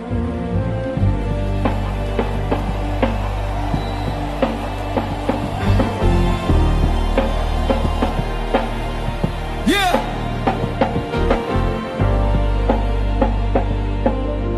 We lost another one. Yeah. Check the timeline, another face in a frame. Same caption, different name, the hurt remains the same. We scroll past, maybe pause, feel away for a minute. Then it's back to the race, but some ain't get to finish. We saw the smile, the highlight reel, they let us see. Never the weight on their shoulders, a silent plea. Battling demons on the room with the doors all locked. While we was watching their hands go round on the clock. Just a regular person with a story untold. Heart full of warmth that suddenly gone cold. The quiet ones in the corner, the life of the party. You just never know the war that's waged inside somebody's body.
To the fallen angel, another beautiful soul gone too soon. Caught between the trials and the pain, though they were reaching for the sun, but got lost in the moon. So let's be kinder the time we have left, 'cause you never know the weight on some lost chest. A final quiet love, blowing the string sword. Yeah, it's the ripple that hurts the most, the empty space they leave, the memories that haunt the ones who are left to grieve. A mother's child, a partner's love, a ride or die best friend, a storybook that slams shut right before the end. We judge the cover, never reading what's inside the pages. Assume the strength, ignoring all the war that rages. A simple word, a loving gesture, are you good, that's real, could be the very anchor that somebody needs to feel. So check on your strong friends, the ones that never seem to break, 'cause sometimes the widest smiles are the easiest to fake.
Saying they got people forgetting folks are human. That part. Every laugh ain't harmless. Every post ain't just jokes. Some people smiling online, crying in real life. Enough is enough. Enough is enough.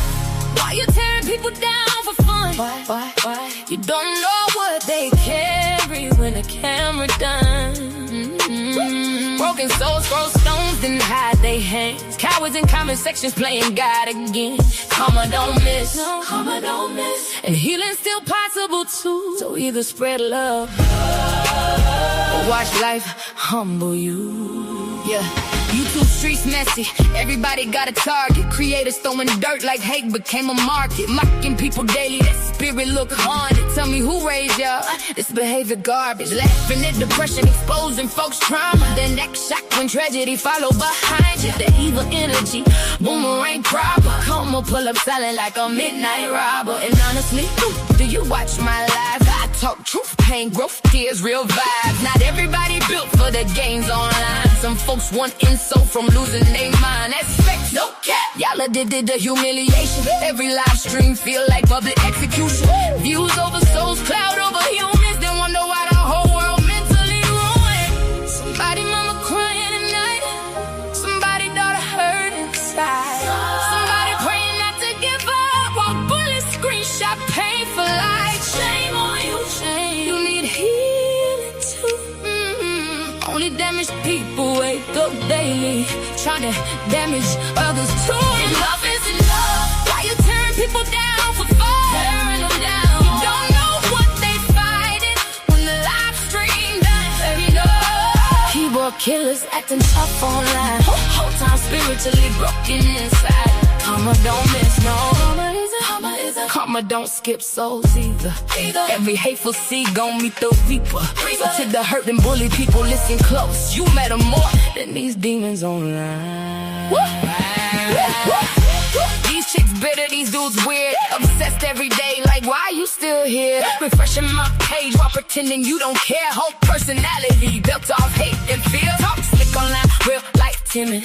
Broken inside, everybody can't feel it. Projecting their wounds while the comments all cheering. That ain't straight, baby, that sickness concealed. And I said what I said. Yeah, some of these creators need therapy bad. Not another live stream drag. Not another fake outrage cash grab scam. Y'all bully for a living, that's sad. Spirit look bankrupt, dusty and mad. And the people encouraging it just is trash. Laugh now, karma got a long memory past. Lord, cover the wounded, cover the lonely heart, cover the lonely heart, cover the people crying silently in dark rooms. Teach us compassion again. Teach this world mercy again. Because words cut deep, so deep. And some people never recover. To everybody bullied online, you are not weak because you hurt. You are not crazy because you feel pain. And don't let these empty souls convince you your life got no value. The loudest bullies usually fighting demons they never healed from. That ain't an excuse, but it's the truth. And to the bullies, get help, seriously. This obsession with tearing strangers apart every day, that ain't normal. Enough is enough. We need love more than ever now. More than ever. Too many souls out here barely hanging on somehow. No more glorifying painful views. No more clowning her forever new. No more mob attacks for entertainment. That darkness got consequences too. Karma don't miss, karma don't miss. And healing's still possible too. So either spread love or watch life humble you.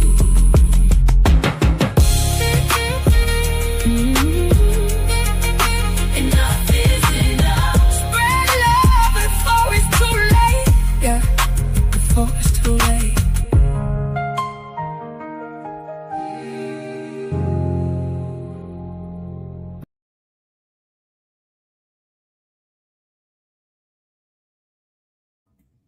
All right, y'all. Thank y'all so much for rocking with us for that quick little song break. So now we're gonna go ahead and get into our last interview that we're gonna be listening to, and this is Michelle. And somebody tell me how to pronounce her last name. Is it Buteau? Buteau? It's How do you say her Buteau. last name? It's Buteau. Buteau. Buteau. Okay, Michelle Buteau. So she will be sitting down and speaking with Angie Martinez, and they're having a conversation about body confidence, IVF, and having no regrets. And yeah, so let's go ahead and get into a little bit more of that. So Michelle is a comedian, star, and creator of Netflix Survival of the Thickest. Delivered a master class in body confidence, self advocacy, and living without regret. Michelle spoke openly about her grueling experience with IVF, which is in vitro fertilization, the emotional roller coaster of fertility struggles, and how societal pressures impact women's bodies and self worth. Rather than letting these challenges shrink her, Michelle used her platform to champion radical self love and body positivity for women of all shapes and sizes. Our conversation with Angie Martinez highlights what it means to take ownership of your narrative, embrace your journey with zero regrets, and build love and career success on your own terms. They'll be speaking about breaking the silence around IVF, fertility changes, and reproductive health in our communities, unpacking body confidence and unlearning societal body image standards, and standing in your authentic purpose and living a life of no regret. So let's go ahead and get this video popped up real quick. Y'all give me just a second. And while I'm doing that, Imani, do you have a few things you want to add to this while I get everything set up? Yeah. Just to let you know, as I thought, she's born in New Jersey. Her background, her father's Haitian with some Lebanese ancestry, and her mother's Jamaican with some French ancestry. So she's born in New Jersey. Okay. Okay, girl. Thank you for clearing that up for me. I think it's another I don't know if it's another comedian or just another like actress or celebrity that looks like very similar to her that has like a UK accent, and I thought that's what it was. So I got that confused. I'm sorry. But yeah, Yeah, okay. no, you confused me for a second. I thought, oh my God, am Yeah, I looking at the same interview? I was like, "What's that UK accent?" No, it's another girl that looks similar to her. That must be who it is. I gotta find out her name and stuff like that. But yeah, I got this who confused. I'm sorry. But let's go ahead and dive right into it, girl. And shout out to Angie Martinez, the IRL podcast, over on YouTube. If you guys have not checked out that platform, you really should. I love Angie Martinez. She does excellent interviews. She's just a ray of sunshine, and she allows people to open up and truly be themselves. She's just like basically your cousin or your best friend. You can just talk to her. It doesn't even feel like an interview. So we're gonna go ahead and get into that, y'all. Let's hear a little bit from Michelle, and we'll be chilling the chat.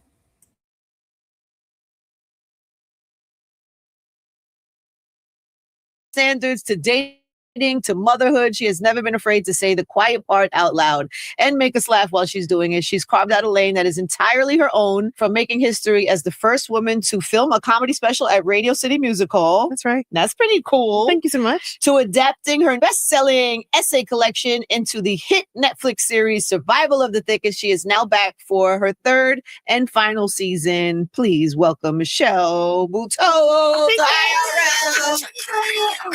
Also, I gotta tell you, What? it's not a New York Times bestselling book. It's a best-selling book. Yeah, but It's somebody's best-selling book. But I love that people think it's a bestselling because it sold pretty well, but it parlayed into something bigger than I could have imagined. And so that's why I always tell people, don't do something for a list.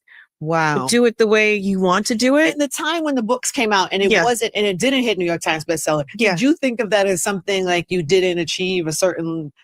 No, 'Cause I you don't. learned that it worked for you, but in the Yeah. moment, sometimes we want something that we think is the important thing. I never wanted it. Like You I didn't didn't want mind it? if it happened, but I don't like when people put an unrealistic expectation on something that hasn't happened yet. Mm. That's like I can't wait to have sex. I hope I have an orgasm. Mm-hmm. Why don't you just enjoy the moment instead of worrying about the competition? So if you have of it? sex and don't have an orgasm, are you disappointed? No, because I'll figure out how to get there, but I'm just happy that I did the act because now sex for me is more about like mental health than anything. Okay, we can go down this road today. There's so much. I got a seatbelt. I got an emotional seatbelt. I know the sound guy is just like, uh-oh. But I also I like, love you. Don't do something for a list. Don't do something for a list. But always have an orgasm. But always have an orgasm. But if you don't, know that you can still. Yes. And enjoy the process. Yes. That's pretty good. Yeah. Your process has been a long one. It has. I said this to Brittany before we came in. I was like, being on your show is not the first time I met you. And you don't remember the first time we met. I'm going to remind you right now and you're going to remember. The year was 2013. Wendy Williams? No, we were both guests on the Bethany show. In 2013, we were on some panel talking about God knows what. Yeah. But when I think about this, number one, I just pulled up the picture today and my hair is, I can't even believe somebody let me on TV with my hair. You were the super cutest. You were, I promise. I'm going to show you the picture. You were very cute. Okay. I can't remember for the life of me what we talked about. Right. But I remember the feeling of that time. I was probably still chasing dreams of like having my own talk show. Right. I still thought that was something I needed or wanted at that time. Right. That later changed. Yeah. But that feeling of like, and then seeing you at that stage in your career where you're like comedian, successful, but I could feel you chasing something. Yes. That's the only reason we would both be there. Yes. The hunger, the light, and also like, it was a New York show. And I do love that Bethany opened up her show, her panel to people that didn't look like her, that had different voices than her. Mm-hmm. And that's what made it a really great New York show. I remember meeting you and I was just like, I can't believe I'm here.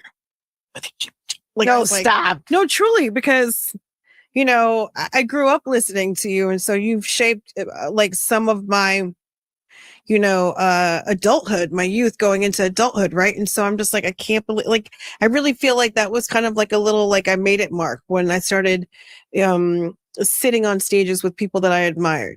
So that was really cool. And I ride for Bethany because I remember doing her show, didn't have any money, would go to Macy's to buy blazers and then return them right after I did the show. And one blazer I wore, it was like a cape blazer and it was cool. Didn't button. You got makeup on it? No. Oh. Macy's returns everything, by the way. Really? Even with the makeup? You know what I mean? You don't even need a receipt. And I remember her saying that blazer's nice on you. I'm like, it's $110. I can't afford it. And she's like, you should keep it. And I'm like, Bethany, I'm not you. I can't afford it. And as I was packing up to go, one of her assistants gave me cash out of the petty cash. And she said, Bethany said, this blazer looks good on you. Oh my God. And the blazer doesn't fit, but I still have it. So did you return it and still keep the money? No! I'm just wondering. I still have it. You still have it? Oh, that's a sweet story. Okay. Yeah. Okay, Bethany. I know. Bethany gets a lot of shit because she's like free with her mouth sometimes and pisses people off sometimes. Yeah. And as I said to you when you walked in, one of the things I admire about you and women like you is comedians especially. Mm-hmm. You have to have like created a world where people expect you to say whatever you want to say. Yeah. And I don't always do that. I'm a little more careful. I care about people's feelings. And right. then I feel like I have to be kind of diplomatic and I try to be, and sometimes you just want to let them know. I want to let motherfuckers know. Yeah. I get that. And I'm not saying I can't or I wouldn't. It's just sometimes I haven't really I do create a platform where I could share and be vulnerable and be honest. I always try to be honest. Yeah. But when I feel like being petty or talking some shit, like I don't necessarily feel that would be received too well because something else is expected. It might be healing. You might for me and for others. For others. Yeah, for everybody. Because you have to sometimes you just got to get it out. Now, look, the good thing about comedy is I am going to say the thing, but I'm also going to keep people's feelings in mind. And I think that is the huge difference between punching up or down. What am I saying and who am I saying it about and what am I saying it for? And also, I'm going to make it funny, which is what a gift. But sometimes you just got to say that shit. You got to let motherfuckers know. About the one, about the two. Have you ever said that shit and regretted it? Sure. Yeah. Not in a special. Not in a comedy special. Mm. No. By the time it gets to the comedy special, I said what I said. Sometimes I name names. But I'm a good person. You know, and people make mistakes. Okay. You know, but sometimes you just gotta say that shit. Yeah. Say but that shit. Good. Sometimes you just gotta say that shit. If you have a platform and you can speak up for people that can't speak up for themselves. Yeah, that I get for sure. Say that shit. Yeah. I'm talking about the shit that is like doesn't really help anybody. That's the shit I don't say. I like that shit. Yeah. I'm not necessarily afraid to say some wild shit if I think it's for the good and going to help somebody. Right. But just to talk shit and be petty and be funny, I admire people who do that. Yeah. Who are so free to just say whatever. I really miss Wendy Williams. I think Wendy was a prime example of that. Yes. She would say shit with no regard for how it would hit the ground. And then have him as a guest on like a month later and roll the video back. It's like, oh my God. Yeah, so funny. One of one, like truly. Ate crow one time. Legit ate crow. Yeah. Yeah. Has anybody ever run up on you about something you said? Has it ever rubbed somebody wrong? Yeah. Yeah, a few times. Not a story you want to share today. Not really. You don't want to. Did you see the look on my face? I was like, yeah. I felt it. I pay attention to vibes. I felt that. She was like, please, God, no. Not a good idea. Yeah. Hey guys, today's show is brought to you by our presenting sponsor, Hard Rock Bet. Being rebellious doesn't mean quitting your job and moving to an island. Sometimes being rebellious just means taking a few minutes to do exactly whatever it is you want to do. And that's where Hard Rock Bet comes in, where your inner rebel plays. If you're in New Jersey or Michigan, the Hard Rock Bet Casino app has thousands of your favorite games from the casino floor, like slots, blackjack, roulette, whatever you like. And here's what I really appreciate from Hard Rock Bet. There's no nonsense when you sign up. What you see is what you get.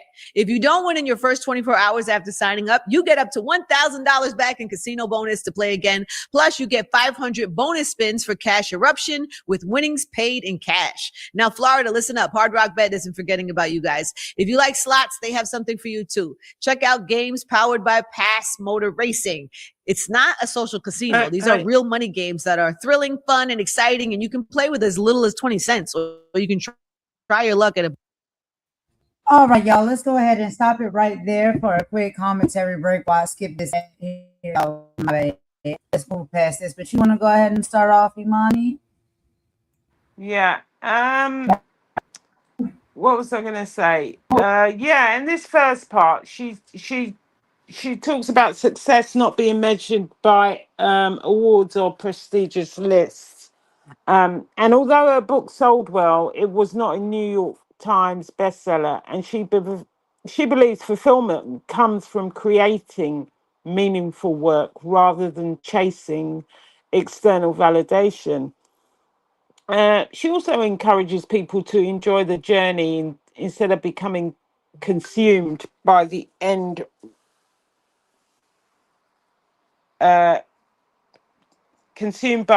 result. And growth and purpose really are found in the process. Oh, you know what? We might have to come back and do this because I'm having a little bit of a technical problem with my mic. Can we It's no problem. Yeah, StreamYard is acting funny for me too. Are you experiencing things as well? Oh God, this StreamYard is working my nerves. Y'all, let me go ahead. We're gonna end this right here, and we'll come back with the part two. Don't worry. We're gonna start with this one on the part two, and we'll hear some more from Luenell as well. But this StreamYard is acting extremely crazy today, y'all. So let's go ahead and end it with a bop per usual. And we will come back with the part two, y'all. I really apologize because I hate this. I love to just do the content all the way to the end, but I can't with these technical difficulties keep bopping you in and bopping you out. Anyway, y'all know I have positive message to leave us with, right? And this is a positive message for everything that you heard from us today. Our part one, where we did speak about, the young teenagers that are, no longer with us, and lost their lives too soon. As we wrap up today's show, we got to look at the big full picture of everything we covered. From fighting for judicial and institutional truth in Lunell's case to standing shoulder to shoulder with Tyler Smith's family in their demand for justice, to walking through the valleys of grief with Lunelle and celebrating body confidence and motherhood journeys with Michelle. The common thread in every single one of these stories is resilience. Life will present you with moments where systems fail you, where loss knocks the wind out of you, or where society tells you that you aren't enough. But inside each of us is a warrior spirit. We want to leave you with that today: strength, hope, and love. When it comes to strength, you have to have the strength to stand up for what is right, even when it feels wrong. Hope hope that healing is possible, that laughter will return after tears, and that your joy is your birthright. And love for yourself, your body, and your community as we lift each other up every step of the way. Thank you all for joining me, Golden Queen, Imani, and Mama Warrior today on this Celebrity Gossip with Purpose. And we want y'all to keep standing in y'all truth, hold your loved ones close, and remember, you are never alone in the fight. So everybody have a wonderful rest of the evening. God bless you. And we are going to see y'all on the next stream. We'll definitely be coming back with a part 2. Imani, did you have any final thoughts you want to leave before we exit out, girl? And you can unmute if you need to. Yeah, sorry.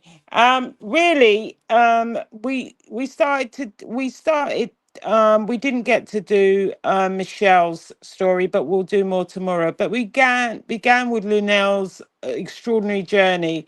And during the first part of her interview, she reminds us that laughter is not in the absence of pain. And behind the comedian that makes millions laugh is a woman who has experienced profound grief, emotional loss, and personal hardship. But she chose not to let those experiences define her future. Instead, she transformed pain into purpose and proving that resilience is not about pretending life hasn't hurt you. It's about deciding that the hurt will not have the final word. And we also spoke earlier about the heartbreaking case of Nolan Wells. Regardless of where anyone stands on the unanswered question, one truth remains beyond dispute. A young man's life was cut short, and a family is living every parent's worst nightmare. Every investigation should be thorough, transparent, and guided by evidence. Families deserve answers, communities deserve confidence in the process, and justice is strengthened when the truth is pursued without fear or favor. We reflected on Tyler Smith as well, another young man whose family continues to carry an unimaginable loss. Cases like these remind us that behind every headline is a birthday that will never be celebrated again, and an empty chair at the dinner table, and loved ones trying to make a sense of a future they never expected. Whatever the outcome of the investigations, compassion should never be in short supply. And when you put these three stories together, a common thread emerges. Life is fragile. No one knows what tomorrow will bring. That's why we should never take our relationships for granted. Tell people you love them while they're here. Forgive where you can. Encourage someone who's struggling. Be present for your family and your friends. Success, money, and social media followers will always fade, but the way we treat people will be remembered long after we're gone. And for those who may be carrying grief tonight, remember this: healing does not mean forgetting, it means learning to carry love forward while continuing to live. As Luenell showed us, joy and sorrow can exist in the same heart. You can grieve and still laugh. You can experience loss and still find purpose. You can be broken and still become a source of hope for someone else. So let's leave tonight committed to choosing empathy over judgment, truth over speculation, compassion over division. Let's continue asking important questions where they need to be asked, but let's never lose sight of the humanity at the center of every story. Thank you for spending some time with us. Thank you for spending part of your evening, day or mourning with us. And thank for your thoughtful comments, respectful discussions, and your continued support of this channel. Until next time, look after yourselves, look after one another, keep learning, keep questioning, keep showing grace, and never underestimate the difference one act of kindness can make in someone else's life. Stay blessed. We love you. Take care. That's me. Out. Thank you, my girl. I'm gonna talk to you soon. All right, y'all. So that is all we have for this live, y'all. We will be back with, I guess we're gonna do a part 3, right? We'll do that and we'll come back with We some sure more will. and commentary with the interviews because it's a really great conversation. If only StreamYard would cooperate with us. But anyway, y'all, we're gonna let you go. Everybody have a happy Friday. Let's end it with a bop per usual. And we'll talk to y'all soon. Thank you so much for all your support. Everyone be blessed. Golden, Imani, and Mama Warrior out. Bye.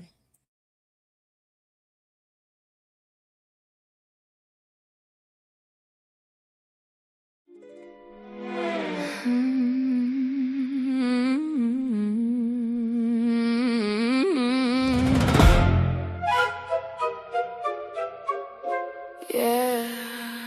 Internet got everybody acting now. Everybody realtor receipts pop out. Ooh. Whole time, half these wars got sponsorships attached. Facts. Ding.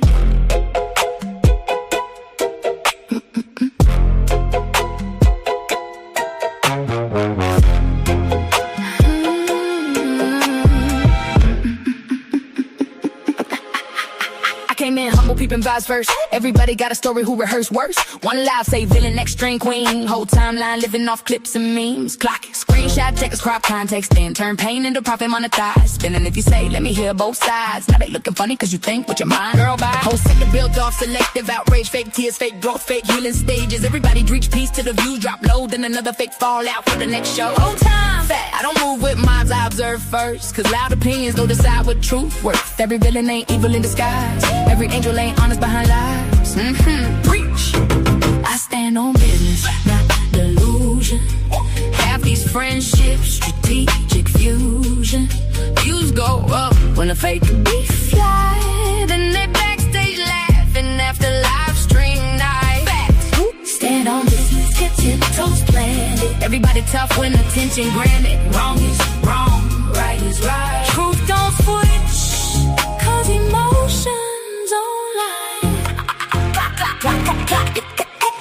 Some people don't want peace, they want leverage. Your platform, your audience, your presence. Soon as you distance yourself and move wise, now they online remixing history with lies. Funny how boundaries reveal folks quick. Toxic people panic when they losing their grip. 1 week, enemies next week, friends again. Y'all don't got drama, y'all got marketing plans. Clicks, downloads, chats, reaction views. Truth become optional when money involved too. Everybody scream real to reality sting. Then honesty suddenly offensive again. That part. I don't hate you, I just see clearer now. Some people love chaos more than connection. Some people only loyal when they need protection. I stand on business, solid pressure.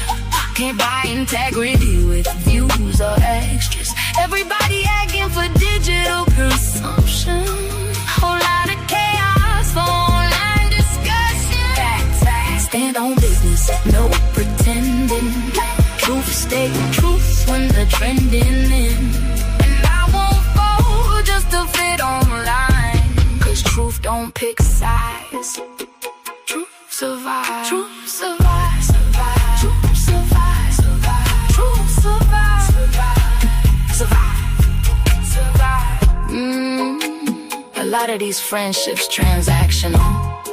A lot of this outrage profitable. Truth survive. Truth survive. Truth survive.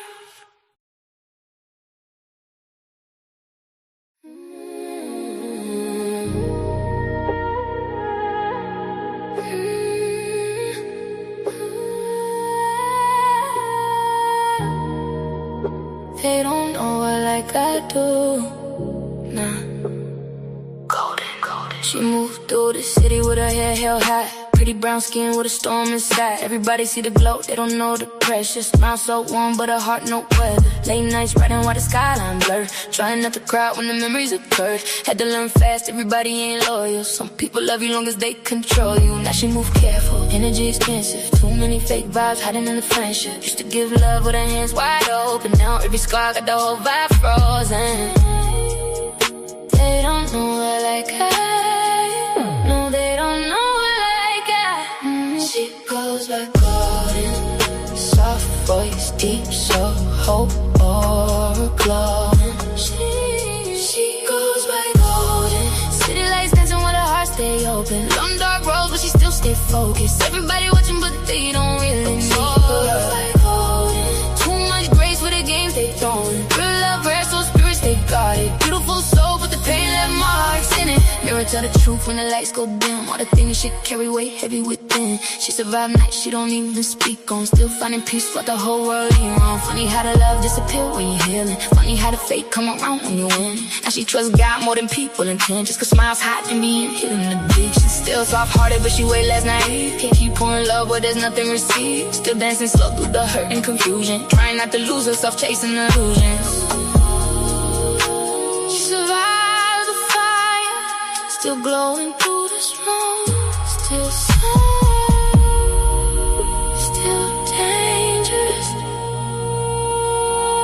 Still chosen. She goes back golden. Slow so deep, make the whole room notice. Heavy lies couldn't break what was chosen. Still standing tall while the whole world folding. She goes back golden. Heartbreak turned to pain cinematic. Now the tears got rhythm when she's singing. And they still don't know her like that.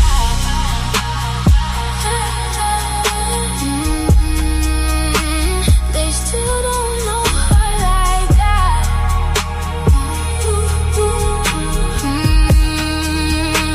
Spend too much time looking for love in strangers.